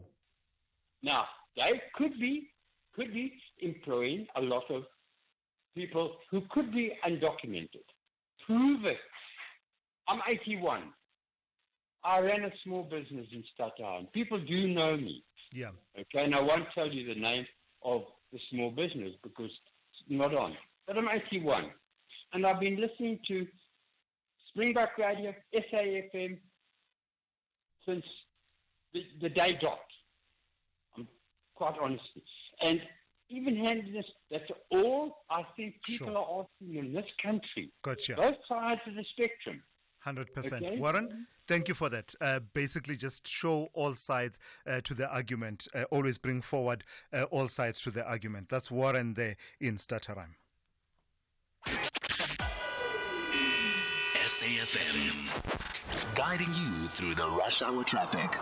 Well, Four Ways is a mess. We're getting a lot of tweets in this morning. The latest saying this annoys me on a personal level. I even put my son on school transport in the mornings. 15-minute school run is now an hour and a half. It's crazy. The tweet goes on to say robots out all over Four Ways. Another tweet coming in saying the whole of Four Ways traffic lights are off. Traffic is standstill. No JMPD to be seen. Four Ways is a mess. You've got those really big commuting routes. Cedar, Maine, Witkoppen, Winnie Mandela, and there's multiple lights out all over the show. Just staying in Joburg, the two big standouts this morning. Crash on the N3 North at the Buccleuch interchange. Very heavily back coming through from Germiston. There's no gaps in that traffic this morning. And if you come in from Protea Glen, Lenasia, Eldorado Park, you're going to see some real heavy traffic. N1 North from the Potch Highway up through Diepkloof down towards Uncle Charlie's. You're going to be asked to sit in some very traffic there. Crash on the Pietermaritzburg bypass going northbound now up by between New England and Nordman. So some delays on your way out of Pietermaritzburg towards Chotamatala, and the N3 southbound side still an enormous backlog to clear from sort of Liberty Mall territory all the way down to a crash at Ashburton, one lane open. I think that's a secondary crash you've had this morning. Durban, the M4, the crash near Riverside Road causing delays both ways. It's just north of Blue Lagoon, heavily on your way to Umhlanga and really badly backed up on your way through to Durban this morning. Cape Town, no major incidents, but the highways are busy. The N1 from from Belleville, in fact, from Durban Road all the way through towards the elevated freeway. Very busy on Marine Drive, and queues going the other way out of Tableview. Bloberg Road to Kuberg Road to Montague Drive. I think there's some traffic lights down there around Macro causing some problems. Rob Byrne, SAFM Traffic. The National Pulse, weekdays, 3 to 6 p.m. In terms of the ANC's response to what Donald Trump said, a lot of your thoughts around the response has been less to Trump, but more to AfriForum. Why so? Because we know, and I'm sure you also know, that they have traveled to the U.S. in particular to speak about this very issue that Donald Trump is responding to. That not being the first time that they had done so. We are responding to them in the main because they are South African. We should be able to work with each other in finding solutions to the South African problem. Lindiwe Zulu, the ANC National Executive Committee member. You're listening to the National Pulse on SAFM. Missed it? Find the podcast at safm.co.za. Call Thulasizwe now, 086 000 2032. Yeah, let me take one or two of your voice notes as well as your calls.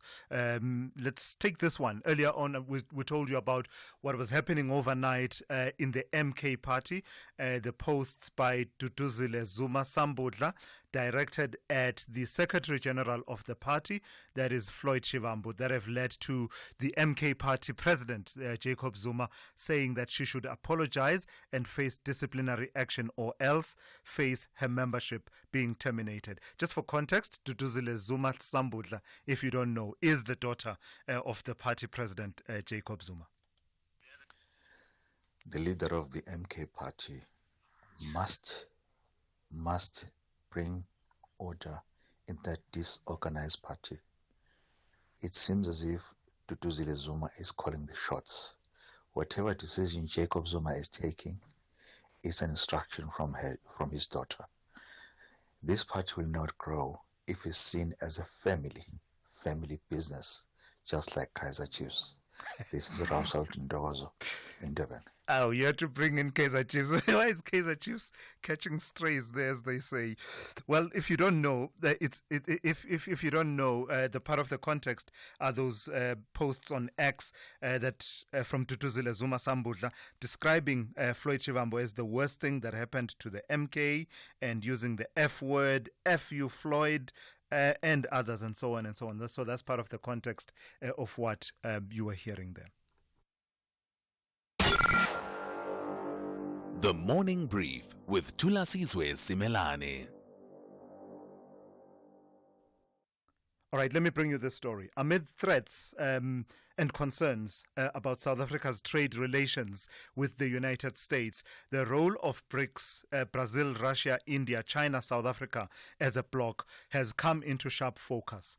BRICS, which, as I said, includes those countries that I just mentioned, is not considered a formal trade area for several reasons, despite its members sharing some common interests and ambitions for economic cooperation. Let's bring into the conversation Professor Janus van der Westhuizen, who is part of the Department of Political Science at Stellenbosch University. Good morning to you, Prof, and thank you for your time this morning. I've heard it several times in conversations we've been having about the attitude and position that South Africa has taken on various global issues and how they don't align with our second biggest trade partner, the United States, etc. And then you hear people saying it's not as if the BRICS countries would fill that void were we to lose that status and advantage of trading with the United States. How much of a concern is that in consideration of, these issues that are currently playing themselves out? Good morning. Yes, now I think, the US is a very important trade partner, but fortunately, largely our trade is fairly diversified, and it will certainly hit us, but in a general sense, our trade is much more diversified than, for example, a country like Mexico, which really faces, is looking down the barrel of a gun. So in that context then, Prof, you get that assessment that talks about the trade among BRICS countries. What do we know about the significance thereof and whether anything has happened in the mechanisms and mechanics of how BRICS works that would enable trade to grow even more? Well, I mean, there are a number of things that we could do to enhance trade. The most, just to diversify it more. Generally, not just only in BRICS. But if we're talking along the lines of creating a free trade area, that's quite a complex thing, and it's basically a double-edged sword because it has both benefits and disadvantages.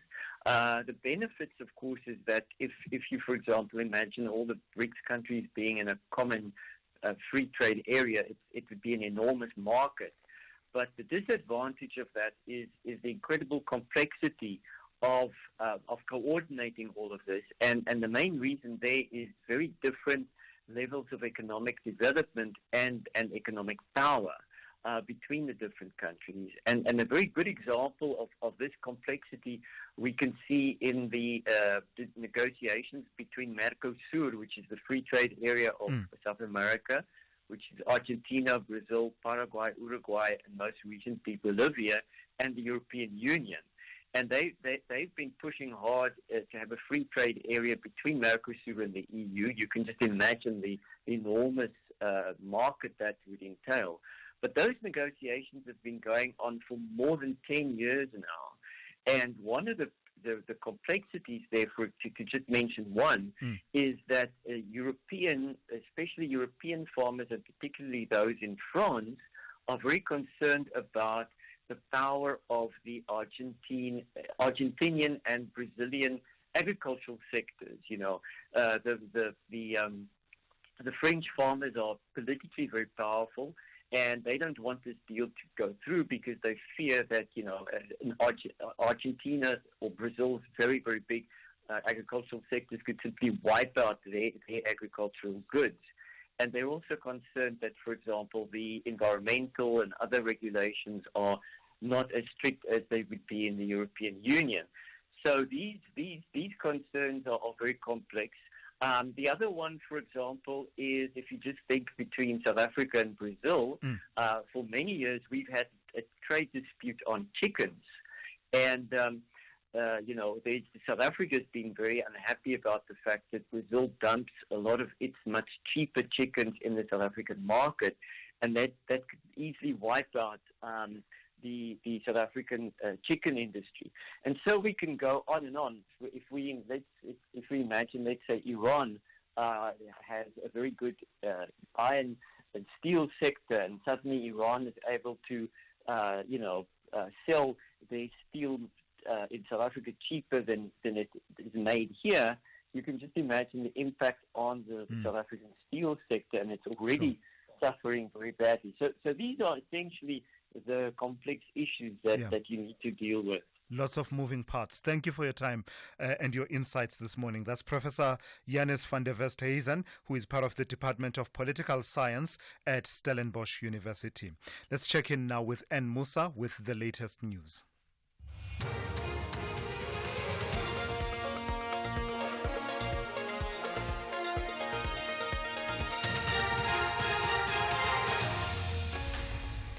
In our top stories, MK party leader issues stern warning to members, and Mbeki defends South Africa's position against the US. Good morning. Thulasizwe Party President Jacob Zuma has reiterated that no member, regardless of position, is above the party's constitution. He has issued an ultimatum to the MK Party's MP, Duduzile Zuma Sambudla, to immediately apologize to the Secretary-General Floyd Shivambu of face expulsion. The order comes after she insulted Shivambu in a post on X, formerly Twitter. Zuma has labelled her utterances as unacceptable, divisive, denigrating and offensive. The party leader says the utterances also undermine the unity, respect and discipline that are fundamental to the values of the MK party. Parliament's Portfolio Committee on Defence has described calls for Minister Angie Motshekga's resignation as opportunistic.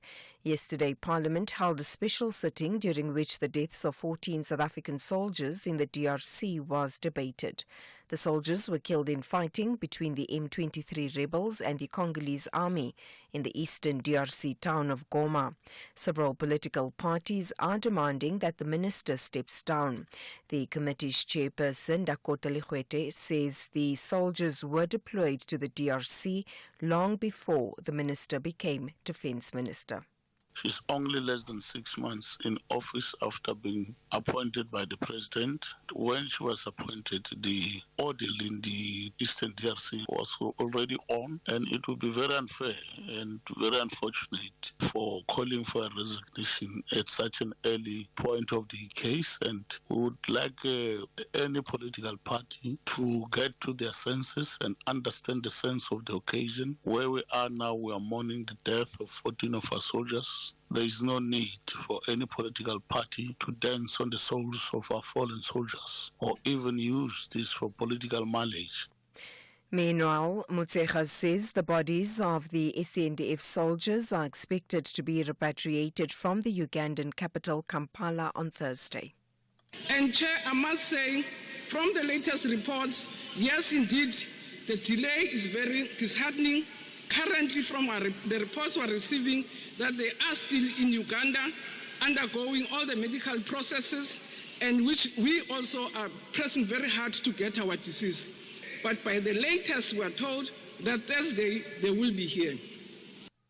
Former President Thabo Mbeki has defended South Africa's position against the U.S. This after the U.S. President Donald Trump signed an executive order cutting off aid to South Africa following President Cyril Ramaphosa's signing of the expropriation bill into law. Earlier, Ramaphosa said South Africa was a sovereign country that had its own regulations. In an exclusive interview with the SABC, Mbeki says Trump took the decision without consulting with Pretoria. I honestly don't understand it. I agree with the position that our government has taken, that it should directly engage the Trump administration. I think that is very correct. Maybe in that engagement we'll come to know what has changed. It actually is a radical change completely out of the blue with regard to the behavior of the Republican Party in the US towards us. It's a radical change overnight. And finally, the new head of the U.S. Consumer Financial Protection Bureau has instructed staff not to show up for work. The Bureau serves as a financial watchdog over issues such as mortgages and credit cards. Protesters outside the Bureau, during which Democratic Senator Elizabeth Warren accused the Trump administration of allowing billionaires to cheat consumers. The CFPB is there to make sure that Elon's new project can't scam you or steal your sensitive personal data. So Elon's solution, get rid of the cops, kill the CFPB. This is like a bank robber trying to fire the cops and turn off the alarms just before he strolls into the lobby. Recapping the top story, Thulasizwe Party President Jacob Zuma has reiterated no member, regardless of position, is above the party's constitution. He has issued an ultimatum to the MK Party's MP, Thulasizwe Zuma Sambudla, to immediately apologize to the Secretary General Floyd Shivambu of face expulsion. For SAFM News, I am Anne Musa. SAFM, guiding you through the rush hour traffic. Good morning, Jumbo. Gen 3 is really heavy this morning. A crash up at Beclue Interchange. It has been cleared now, but there's a big backlog coming through from Bedford all the way through. No gaps there.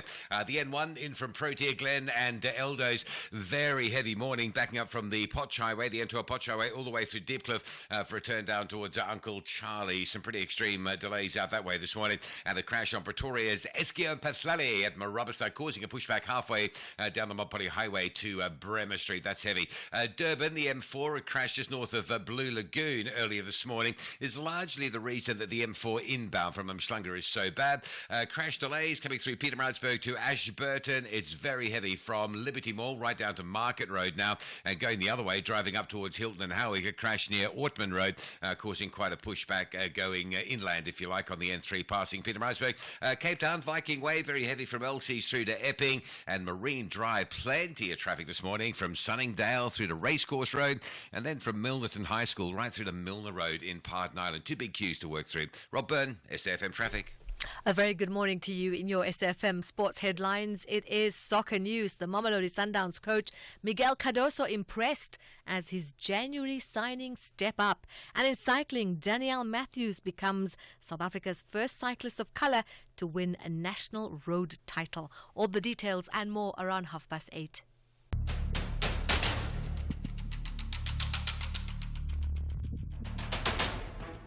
The Morning Brief with Thulasizwe Simelane. Weekdays, Monday to Friday, 6 to 9 a.m. The Morning Brief with Thulasizwe Simelane. Weekdays, Monday to Friday, 6 to 9 a.m. You're listening to SAFM. It's just gone 9 minutes after 8 on this Tuesday. This is the Morning Brief, and I'm Thulasizwe Simelane. It's good to be in your company. We've got lots of conversations that we have started. Among them, the issues around violence and crime on the country's farms and farming communities, and how that affects everything that we're discussing around some of the decisions that have been made by the US President Donald Trump, who cites as an example what he calls disproportionate effects of violence against what he calls disfavored farming minorities in this country. So, as you can imagine, that has reignited the debates around farm killings in the country, as well as other forms of violence and crime that happen on farms. I see a lot of your calls and your WhatsApp voice notes, and I'll be taking those over the next few minutes. Within this hour, though, we'll also tell you about a bit of a crisis, shall we call it, that's playing itself out at the Cape Peninsula University of Technology. And it has to do specifically with the issue of availability of accommodation. Get this, the figures are that the CPUT says it can only house 16,200 students, but it received accommodation applications that numbered 80,000. So they are not alone in facing this situation, by the way. A lot of universities at the start of the year, what with the complexities that are introduced by the difficulties around NSFAS funding, you were always certain to see some of the challenges around housing students as they return to campus at the start of the year. So we've got that conversation lined up for you at about 8:20. But for now, let's take some of your calls. The number to dial 086 000 2032, as well as your WhatsApp voice notes on 061 410 4107. This is SAFM. We are leading the conversations that move us. The third hour of the Tuesday edition of the Morning Brief starts now. Whether you're having a early, snoozy, tantrumy, chill, frustrating, or jokey morning. Mornings love McDonald's, so choose happy and enjoy a Burry Burger Double and a short filter coffee for only R39.90 from 6 to 10:30 a.m. at McDonald's. The Yellow Guys have a top-class plan to play elite rugby to remain in the top 5. But second-place Giants, the Red and Blacks are undoubtedly chasing the first position. This is the top 14. Clermont-Auvergne collides with Stade Thulasizwe on Sunday, 16 February at 10 p.m. Live on SABC Sport on DTT Channel 4. Also available on SABC Plus and SABCSport.com. Proudly brought to you by SABC Sport. For the love of the game. Call Thulasizwe now. 086 000 2032. So let's take some of your calls. Let's start with Mdwanano in Cape Town. Good morning to you, Mdwanano. You want to talk to me about farms. What exactly do you want to say? Not exactly farms, man. I just wanted to comment, man, because I can't believe that the Americans really voted for Donald Trump, especially black Americans. From what I read on Twitter, it seems like a very useless leader. I wish they voted for someone differently. Yeah. It's water under the bridge, man. It has happened. and the interesting thing when Mdwanano is that they voted for him knowing exactly who he is. He never, to his credit, he never hid who he is, Donald Trump. Yeah, I mean, maybe people had hope, maybe that is a change man now, but yeah, not there. So I wish that they learn from this lesson and do better next time. Yeah, let's see how it all unfolds over the next 4 years. Thank you. That's Mtwanano in Cape Town. Let's see how it all unfolds on his mission to make America great again. Crispin in Durban, good morning to you. You want to talk about white people and aligning with the West. What about that? Morning, Thulasizwe. Yeah, I think, when I hear about the DA taking the expropriation issue to court, I think, hold on. Why is it that white people in South Africa still identify so strongly with the West and the interests of the West against the interests of African people generally? And I'm using African in a very broad sense here. So if we are African, that means we actually identify with this place. We don't promote the interests of certain foreign governments in the West. Now, I'm not saying that we should be aligned to Russia or China. No, I'm saying we should be aligned to the interests of ourselves as African people. And that actually means a really deep shift in the mindset. You can see in the minds of those Afro-foreign people, for example, the extent to which they trash this place to such an extent that they actually become foolish when they're offered a place in the United States. They don't want to leave here because they benefit from this place so much. The assumption in so much of the way that white people are speaking is that we value Western values. Western values meaning what exactly? Long histories of colonialism, long histories of exploitation, and a complete unwillingness to see genocide when it stares themselves in the face. I think really we need a very deep rethinking as white South Africans about who we are, what we are doing here, and how we identify ourselves with this continent. Crispin, thank you for that. Food for thought there coming through from Crispin in Durban. Let me take a call from Pumelela in Joburg. Good morning to you, Pumelela. You want to talk to me about the question and the link that's always made about farmers and issues of food security in the country. Morning, sir, and thank you. I think it's very annoying for that to be perpetuated because it basically a smack of it's very patronizing black people that they cannot do farming. Who are the laborers on the farms? If you were to capacitate those farmers, farm workers, with all the resources required, they will be able to do all the farming required and provide an input in the food security of the country. No, I hear what you're saying.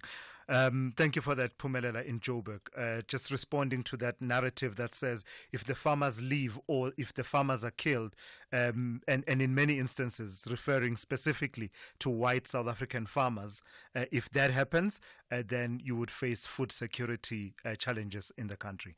Mandla in Cape Town, good morning to you, also on the issue of land. Yeah, thank you. My brother, there's this guy, Thabo, from Jamestown, talking nonsense here.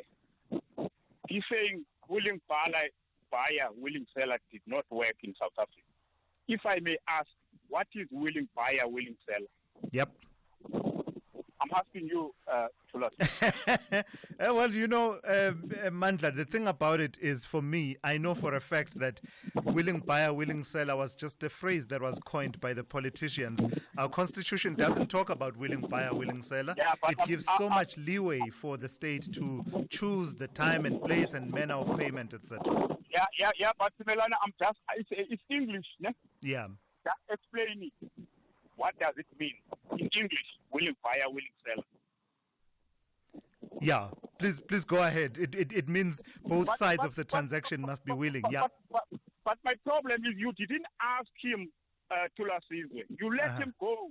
You let him off the hook. Talking nonsense. He said willing buyer, willing seller did not work. Willing buyer, willing means a farmer is willing to sell his farm, and the government is willing to buy a farm. Since 1994, farms were on sale in South Africa up until today. And go to the advert. Every year, every month, there are some farms that are on a sale. This thing of willing buyer, willing seller does not work. Yeah. There are politicians that went to their conferences because they want to convince the delegates there to say willing buyer, willing seller did not work, because they want to convince their followers to change the laws. All right. Remember? Manta? So now this guy also doctor for this Black Farmers Association, whatever. He called himself he's a fake doctor. He said if white farmers leave, there won't be food insecurity in South Africa. What is happening in Zimbabwe? Food inflation. All right. The organization just did a research in KZN. Sure. It says there's food insecurity in KZN because the land is not utilized. All right, and Mandla. This doctor says white farmers employ foreign nationals. You go to the... Mandla, thank you for that. That's Mandla in Cape Town. Just keep putting your perspectives as well is important when Mandla, without really trashing and denigrating from what other people have been saying. It is important for you to put forward your perspectives, and I believe we've heard you this morning. Maxwell in Polokwane, good morning to you. Also on the issue of land. Good morning, TS. Yes. I think what we need to agree on is that the DA should align itself with AfriForum and what they say, or at least basically just come out right and say that they do not want transformative laws. Because I look at this and I look at what AfriForum and what the DA are standing for, and in the main, they are against redress. And this is the basis of why both of them, on separate events even, compromise our sovereignty by going to the USA. What we cannot deny is that black people were dispossessed of land through violence, force, and even nil compensation. So that one goes without saying. Now, let's talk about willing buyer, willing seller. Willing buyer, willing seller refers to the subject of redress, not me saying I want to sell my farm either for commercial purposes. Of course, that I will always do. But for purposes of redress, government says that this land belonged to the Maxwell family, please give, and then the farmer then has the right to say, I'm not selling. That is where it failed. I think maybe we need to assist one another there. But I think what we are doing is that we are preoccupying ourselves with the actions of Trump that have nothing to do with our neighbors and our brothers and sisters, the Afrikaners. I'll tell you, it has nothing to do with them. For Trump, this is bigger than that. It is evident by his actions, which affect other countries as well. For him, it's about power, it's about control, it's about intelligence. Gotcha. It has nothing to do with farm killings, or as AfriForum says, farm megas. Farm killings have nothing to do with race as well. They affect black people as well. So this fake news, he knows. America is much smarter than that. All right, Maxwell in Polokwane there. Let me take a call from Tula in Joburg. Good morning to you, Tula. Also on the issue of land. Right, Gunjan. You know, one thing that I'm always laughing about is why are we subjecting ourselves to beggars, Donald Trump? Why are we doing that as a nation? You have to think, this man has seen that we are failing to apprehend the fact that Umuntu is abusing us and we are turning ourselves to beggars. America is not the only country in this world to do business with. Why are we killing ourselves? You know, our government should think of solutions. I hear you, Tula. Yeah. I think, Tula, part of it is the significance of the United States as a global player, as also as an economic player. I think that's why we have to look at it from all perspectives and try and see if there is a way to make it work. We should try and make it work. It's like, I'll give a typical example. If you have a girlfriend, and this girlfriend now can get a normal in. Even you do anything, she'll still breathe. Even if you are abusing her, she'll still breathe. No, I am the one who's wrong. This is the situation you're putting like Tina. She's wrong. We are not getting land from this for free. No. Yeah. So let's not, that's a belief that we have come to understand. America is great. Everything is that can only be done by America. No. Let's open our eyes. Gotcha. Tula, thank you for that. That's Tula in Joburg there. Thank you for that. We'll take more of your calls and your WhatsApp voice notes a bit later on in the show. Are we ready for a real conversation? SAFM, leading the conversations that move us. Choosing something to watch shouldn't feel like a full-time job. Scrolling, second-guessing, and landing on the same comfort show just to dodge the "you started without me" chat with Bay. Here's something that's actually faster than choosing a show. Getting your car covered online with Santam. It takes just 2 minutes. To switch, visit santam.co.za. Santam. This is freedom. The Morning Brief with Thulasizwe Simelane. Let's bring you this story now. Hundreds of students have been left stranded and desperate for accommodation at the Cape Peninsula University of Technology's District 6 campus.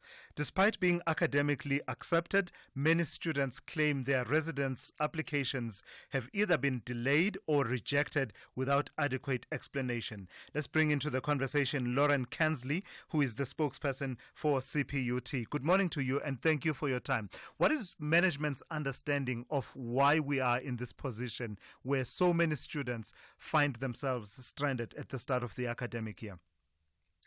Morning. I don't think it's entirely correct characterization of the situation as we find it.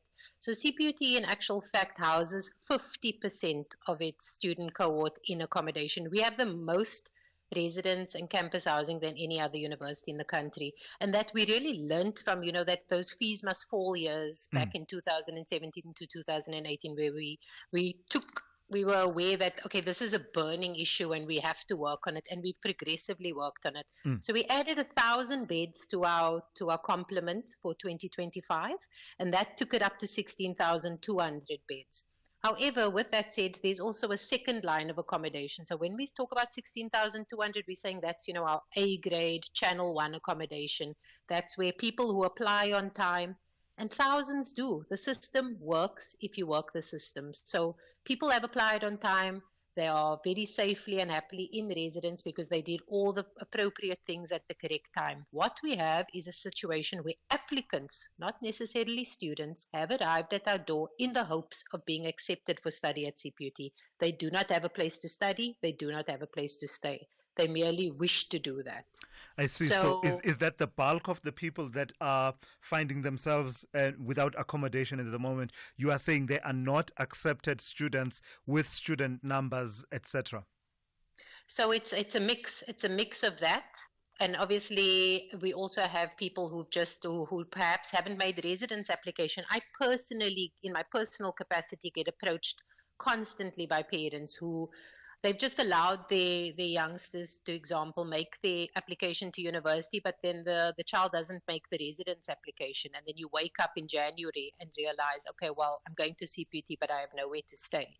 And so there's a desperation then for that. With that said, though, over this past weekend, we placed close to 600 walk-ins. And those are people who have made application for study and don't have residence place. So what we do on the ground with them is work and vet their application to see, okay, are you applicable for NSFAS? What are you studying with us this year? Where should we place you? Which campus should you be close to? And so we placed close to 600. What you have and why you are seeing the scenes that you do is because the ones who are not eligible for residence, because not everybody who arrives is eligible for residence to us. Yeah. What we've got are returning students who are failing. So you've got career students who've been in the system for 6 to 7 years. They are not NSFAS funded. You've got people who have disciplinary issues pending. We cannot just have anyone in res. We are vetting these people appropriately.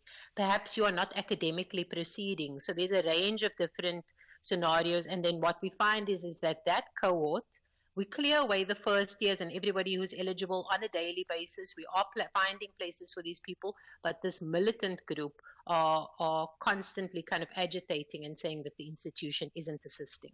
There was a post that was on social media, Lauren, and I'm sure you know exactly which post I'm talking about, that was under the handle of CPUT that basically, I don't know, among some people came across as being insensitive. Have you taken that post down regarding the situation on accommodation? So there were a number of posts. I'm not sure which one. So the one that was specifically saying, that was talking about people who keep failing and holding up the system, and the bed that you've occupied is the bed that the first year needs.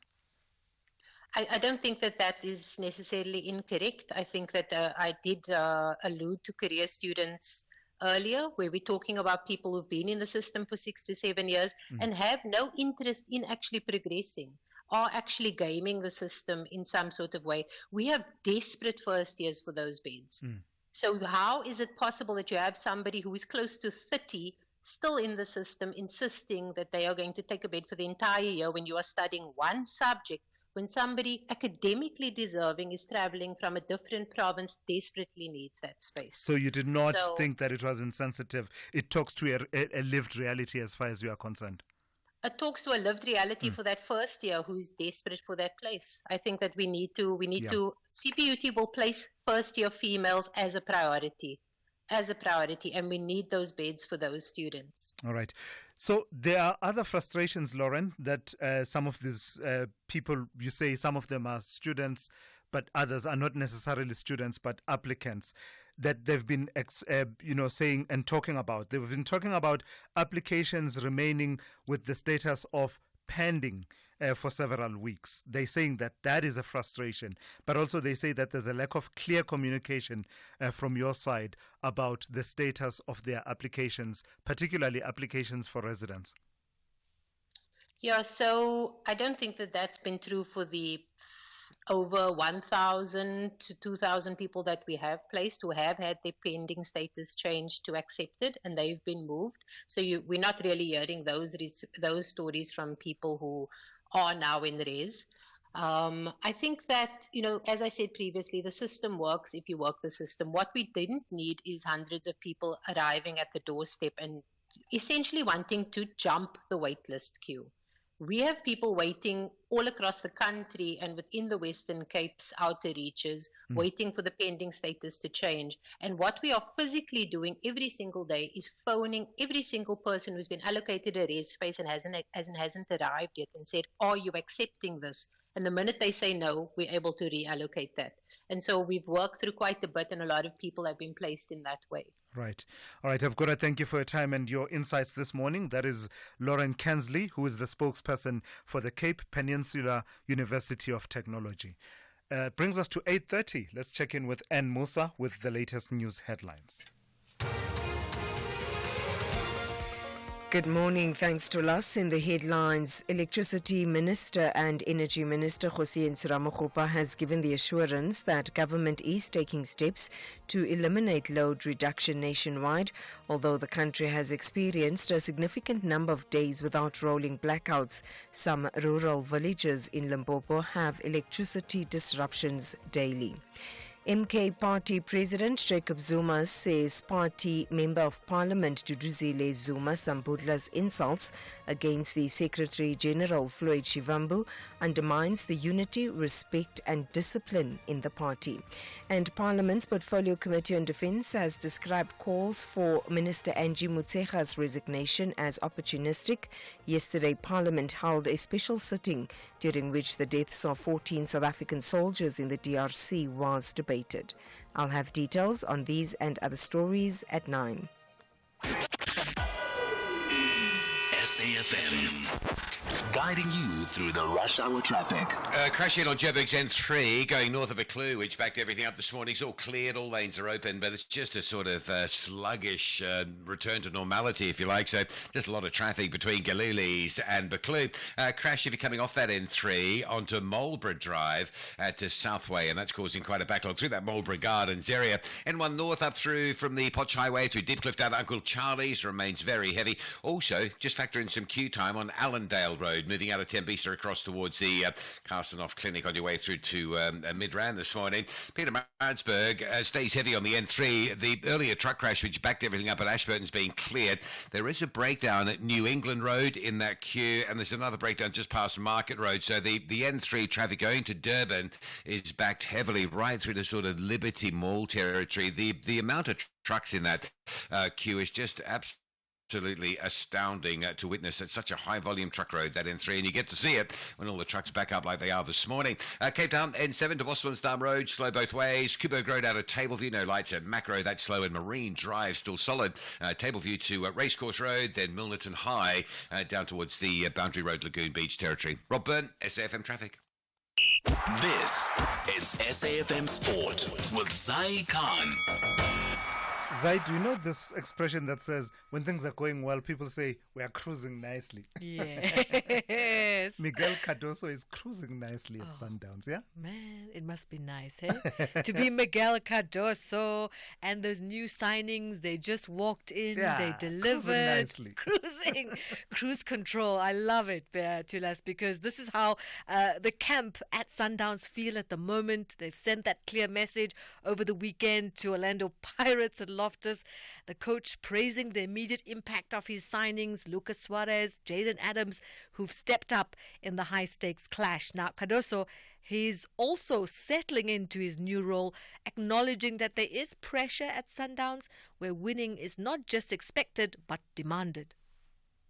It was not easy, and it's not been easy in my life. I confess to you, it's not been easy. This week I was more tired, more anxious, less empathic with the people, more stressed. So yesterday afternoon I took a nap. When I had right in the hotel, I said I cannot continue like this because I'm pressing the people. I'm not smiling. Because it has been so tough, so hard until now. And when I went on dinner at 7:00, I was feeling myself renewed. And the work was done. The preparation of the game basically was done. So when we made a meeting yesterday after dinner, I felt it's so energetic again. I had a wonderful night, and today in the morning I felt I'm full of energy for today. More soccer. Real Madrid facing Manchester City in the new playoff round of the Champions League that starts tonight in what will be the fourth season in a row. The two clubs have met in the knockout stages. Madrid eliminated City in the quarterfinal 1 year ago in two epic semi-final legs before lifting the trophy. And here's the Madrid boss, Carlo Ancelotti. The most difficult rival. The most important rival, as I said, against the best manager. I think that the team that passed through this qualification has the possibility to arrive far in this competition, as usually was in the last year. The last 3 years who won this qualification won the Champions League. It maybe can happen also this year. Now, Portuguese football star Cristiano Ronaldo has agreed with Al Nassr to extend his contract by another year until June 2026. Ronaldo turned 40 years last week, with his current contract due to end in June 2025. The former Man United, Real Madrid and Juventus star joined Al Nassr in January 2023 and has since scored 82 goals in 90 matches. And finally, the UFC CEO Dana White has given credit to Sean Strickland for his calm demeanor before and during his middleweight title fight, which was a defeat against the champion Dricus du Plessis. Du Plessis won the fight by unanimous decision to retain his belt. The UFC boss also gave clarity on a comment about du Plessis' technique. Well, you know what's funny is, and I meant it as a compliment. When I said he fights like a white guy dances, right? Like awkward and whatever. It's all they've been focusing on that. I was like, don't listen to the that I say. Whatever he's doing works. He's the world champion. And how do you spar for a guy like that? Don't change anything that he's doing on account of what I say. More sport hits at around 12:30 with John Hediker. For the morning brief, I'm Zaikad. The Business Update on SAFM. Good morning to you once again in Dowling. Tell me about Telkom's data-led strategy. You're saying this morning that it's beginning to bear fruit. That's right, Thulas, and we can see it in its numbers for the third quarter. Really upbeat earnings coming from Telkom. South Africa's third largest mobile operator subscriber base grew by 21.6% 6 to a record 24 million in the third quarter, with data subscribers jumping over 17%, while mobile service revenue increased by 9.6%. Telkom says the growth in mobile subscribers was driven by its data proposition and affordable 4G smartphones. Homes passed with fiber increased by 13% to 1.3 million. Mobile and fixed data traffic also saw growth, rising 22.2% and 23.7% respectively. Now, despite subdued overall revenue growth, Telkom's core profit grew by 28%, and this was driven by property sales and cost optimization. Company CEO Saramita Ukubong has expressed satisfaction with its restructuring progress and restructuring efforts, citing improved liquidity following the successful sale of its property portfolio. Additionally, the company has received final clearance for the sale of its mast and towers business Swiftnet, with the deal expected to close by the end of the financial year. Tell me about Pan-African Resources. Why are they warning of a plunge in earnings? The gold miner really downbeat on that front, warning of a plunge of up to 49%. And this despite the record gold price over its reporting period. Now, Pan-African says this is mainly due to lower gold sales, citing an 18% drop in gold sales to about 80,000 ounces. However, the company is optimistic about its prospects for the second half of the year, driven by increased output from its Evander underground mine, where a sub-vertical shaft was fully commissioned last month, and production from its Mogale tailings retreatment project is now fully ramped up ahead of schedule and below budget. While it's warned of a decline in headline earnings, Pan-African expects its earnings per share to rise by between 5 and 15% from the restated prior period, driven by a once-off gain related to its acquisition of Australian group Tenet Consolidated Mining. However, local investors typically focus on headline earnings, which are expected to take a hit, painting a less optimistic picture for the company's profitability. What kind of a Tuesday do we have in store as far as the markets go? So local markets are in for a sour start following its global peers. Things are quite slim on the company news front, on the local front. Impala Platinum out with an update. We also have manufacturing production numbers for December, so traders can look out for that. On the currency front, the rand trading steady despite some of the trade headwinds, sitting at 18.46 to the dollar this hour. Stateside futures in the red despite yesterday's upbeat close. Trade seems really choppy as investors continue to assess some of Trump's policies. And then over in Asia, trade remains mixed. Investors there remain cautious amid trade spats, eyeing the impact that could have on the global economy. All right, thank you for that. That's Ntauleng Lechela. She's kept you updated on everything to do with the economy, business, and the markets over the last 3 hours here on The Morning Brief. Santam can cover your car in just 2 minutes. That's faster than you microwaving your leftovers. Realizing they're still cold? Giving them a second chance. Realizing they're still cold? And eating them anyway. Because you've already committed to it.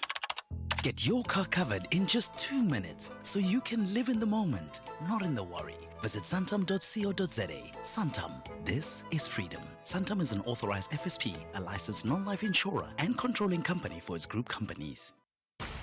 Masandawana want to display their elite status with a graduation letter to the last 8. However, lower division team, Mpeni Home Defenders, are seeking to make history and join the league of giant killers. This is the Nedbank Cup Ross 16. Mamelodi Sundowns versus Mpeni Home Defenders on Sunday, 16 February at 2:30 p.m. live on SABC 1 and at 3 p.m. on SABC radio stations. Also available on SABC Plus and SABCSport.com. Proudly brought to you by SABC Sport. For the love of the game.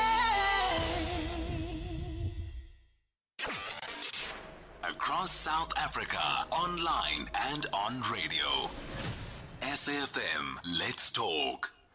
It's 18 minutes to 9. Let's turn our attention to this story now.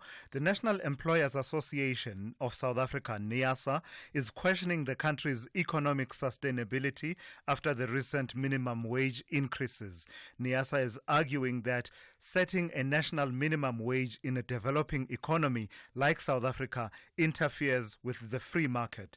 Let's speak now to Gerard Papenfuss, who is the CEO of the National Employers Association of South Africa. Good morning to you and thank you for your time. Why does setting a national minimum wage interfere with the free market in this country and it doesn't in the many other countries that have a national minimum wage?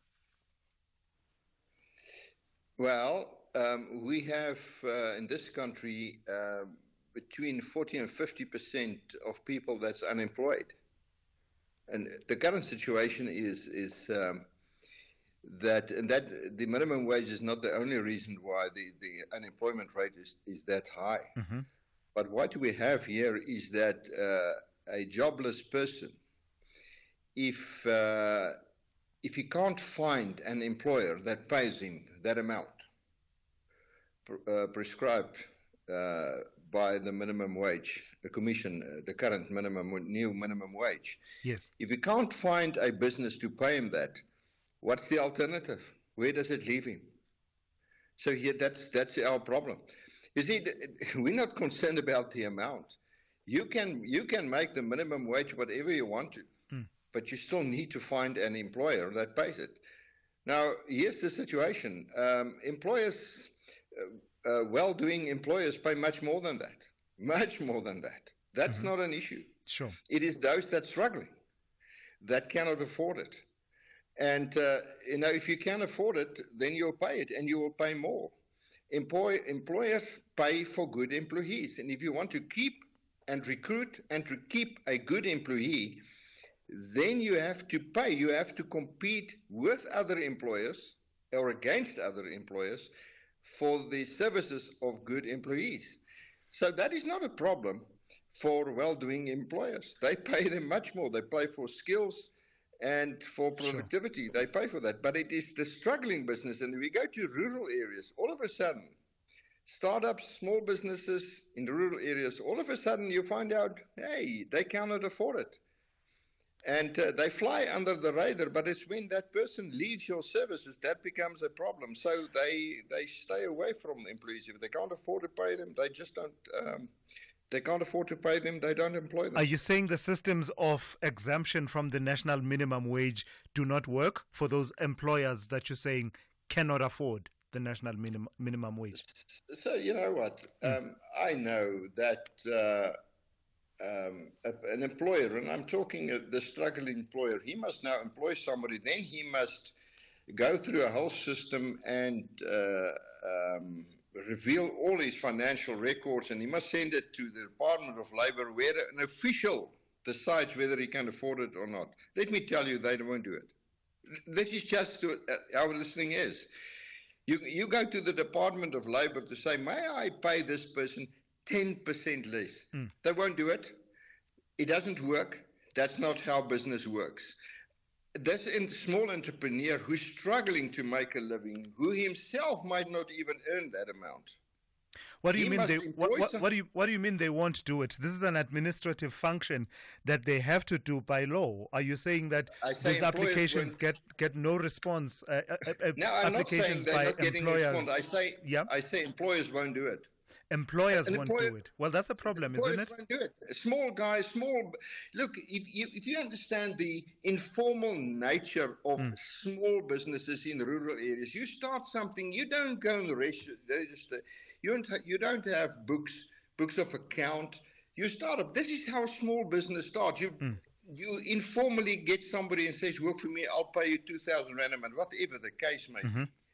And now they say, no, you must lodge a formal application at the Department of Labor. Once you've employed that person, once you've employed him, you must lodge an application, and then you must prove that you can't afford him. If you can't afford it, then you must wait for us for an outcome. Sure. And if the outcome is no, what do you do then? Then you must go through formal processes to get rid of that person. You know what? Here's the answer. Business won't do it. I'm talking about small business. Big business, small, medium business, that's not a problem. That's no issue. But I say, if you have a unemployment rate of between 40 and 50% in like a country, South Africa, probably the highest in the world. And there are higher employment rates in other countries, but I mean, that's failing countries. Yeah. Then you must really go and look, what is the problem with that? And setting a minimum wage, I do not have a problem as such of the attempt to protect workers against abuse. I say, well-doing businesses don't care about this. They pay more than that. It is struggling businesses, and it has an impact. So what's the solution then? Is it to scrap the minimum wage altogether, or is it the solution that you make it easier for struggling businesses to apply for an exemption and make that system to be efficient, bring it closer, bring those services closer to localities where businesses operate, have systems that pre-populate some of that information in the way that SARS does as far as tax is concerned? Well, I think that you cannot run an economic model on the basis of exemptions.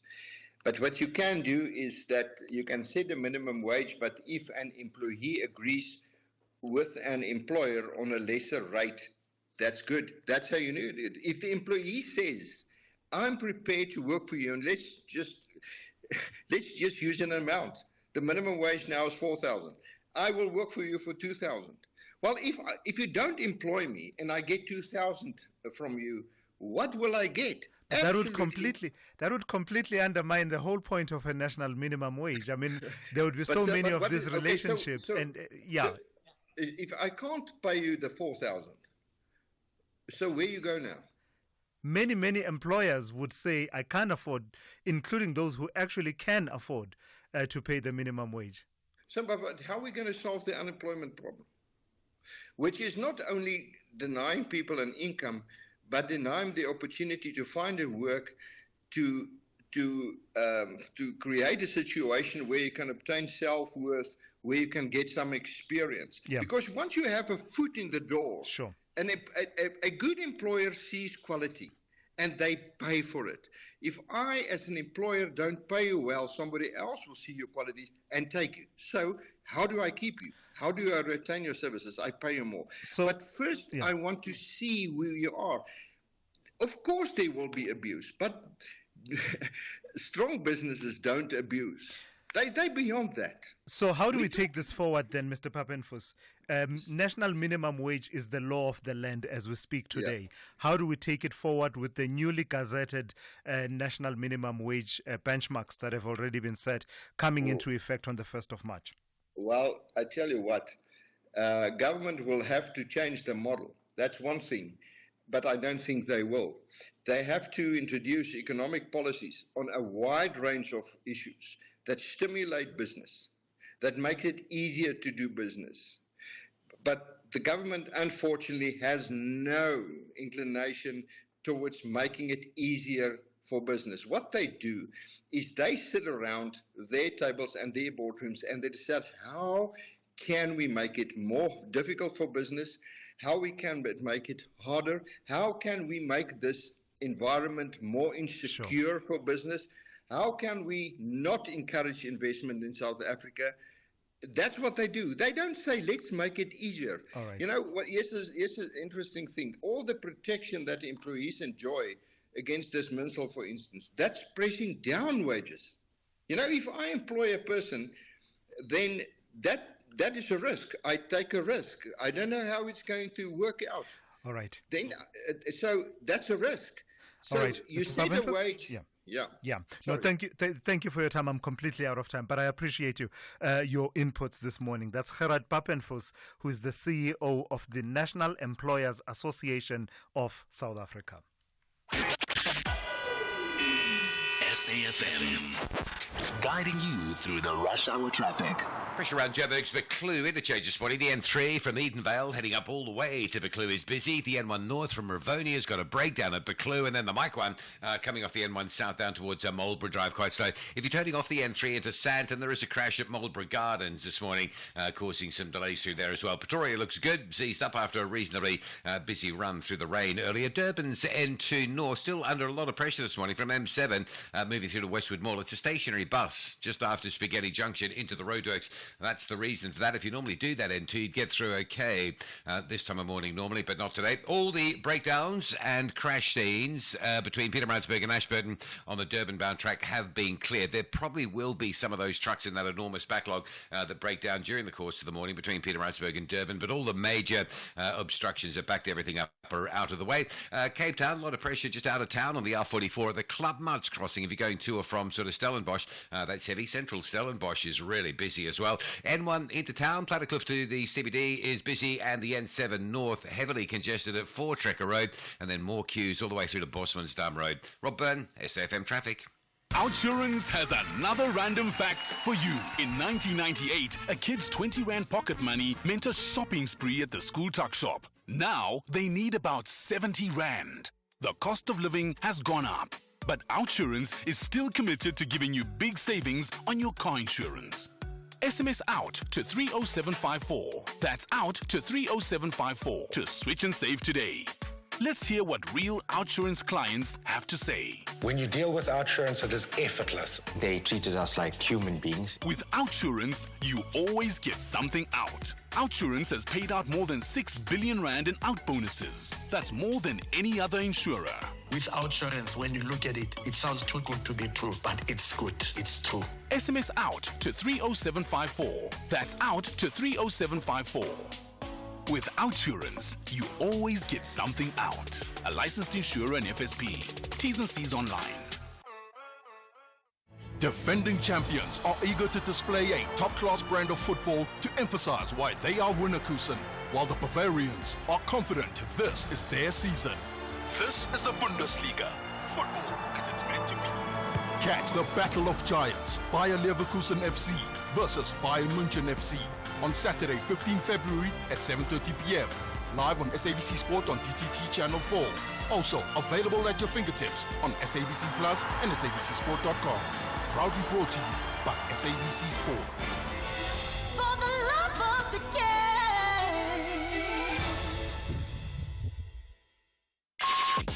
Call Thulasizwe now. 086 000 2032.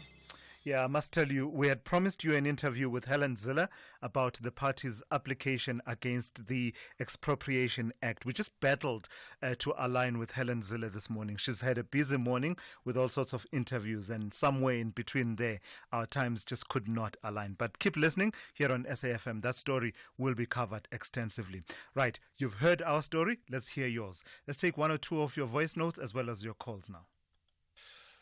Morning, Thulas.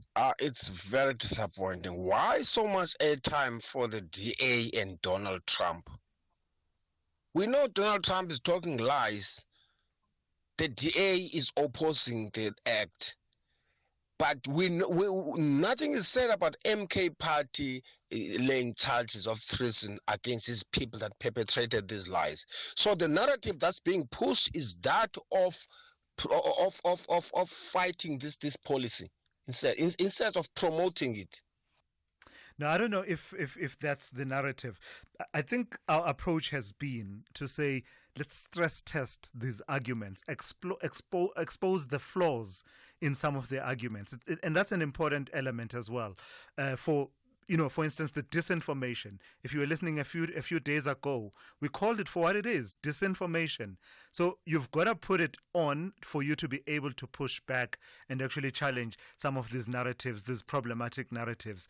So I don't think that there's a sense of, I take the point you're making about highlighting the laying of treason charges. Perhaps that's a conversation that we can take forward. But it is important to engage with some of the disinformation that has happened about the policies of South Africa and the availability or otherwise of opportunities for redress when someone is unhappy. Thulasizwe, yabona nje DA in the AfriForum, two different sides of the same coin, though. Black people, we must wake up. Sure.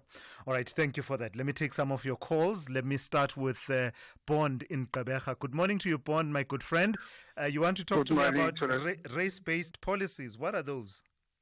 Yes, the disinformation by AfriForum, they say that there are 151 race laws, more race laws than before.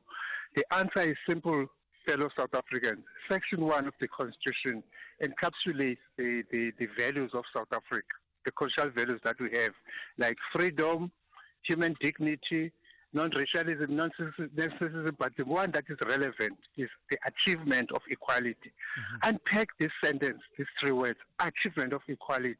It means that the 300 years of inequality is being, it's being restored, like there's equality that is being restored over 30 years.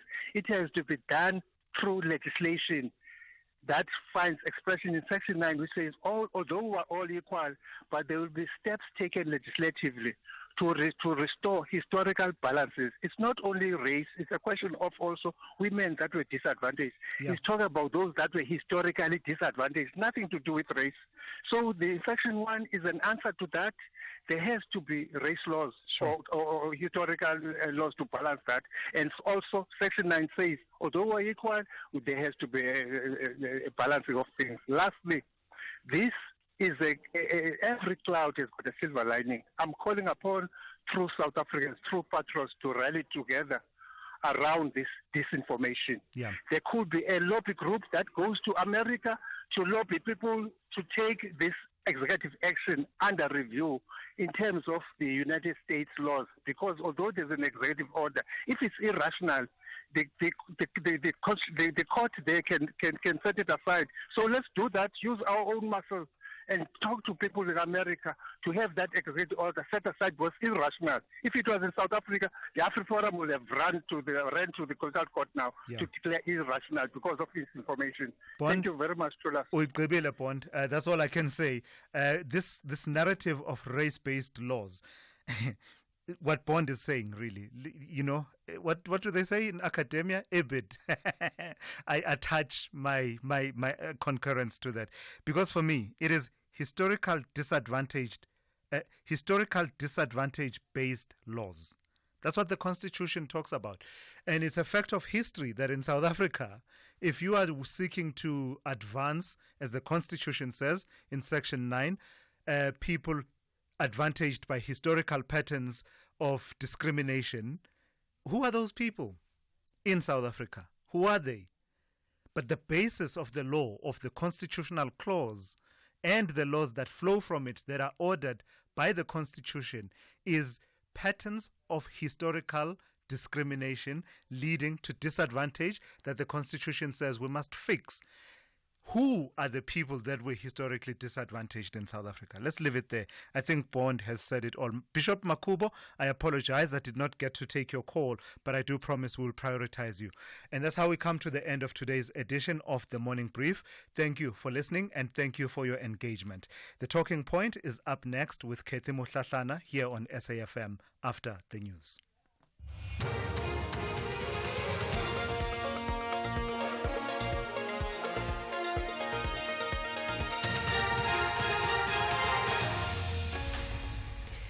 In our top stories, Ramaphosa vows to end load reduction and Trump issues ultimatum to Hamas on hostage release. Good morning.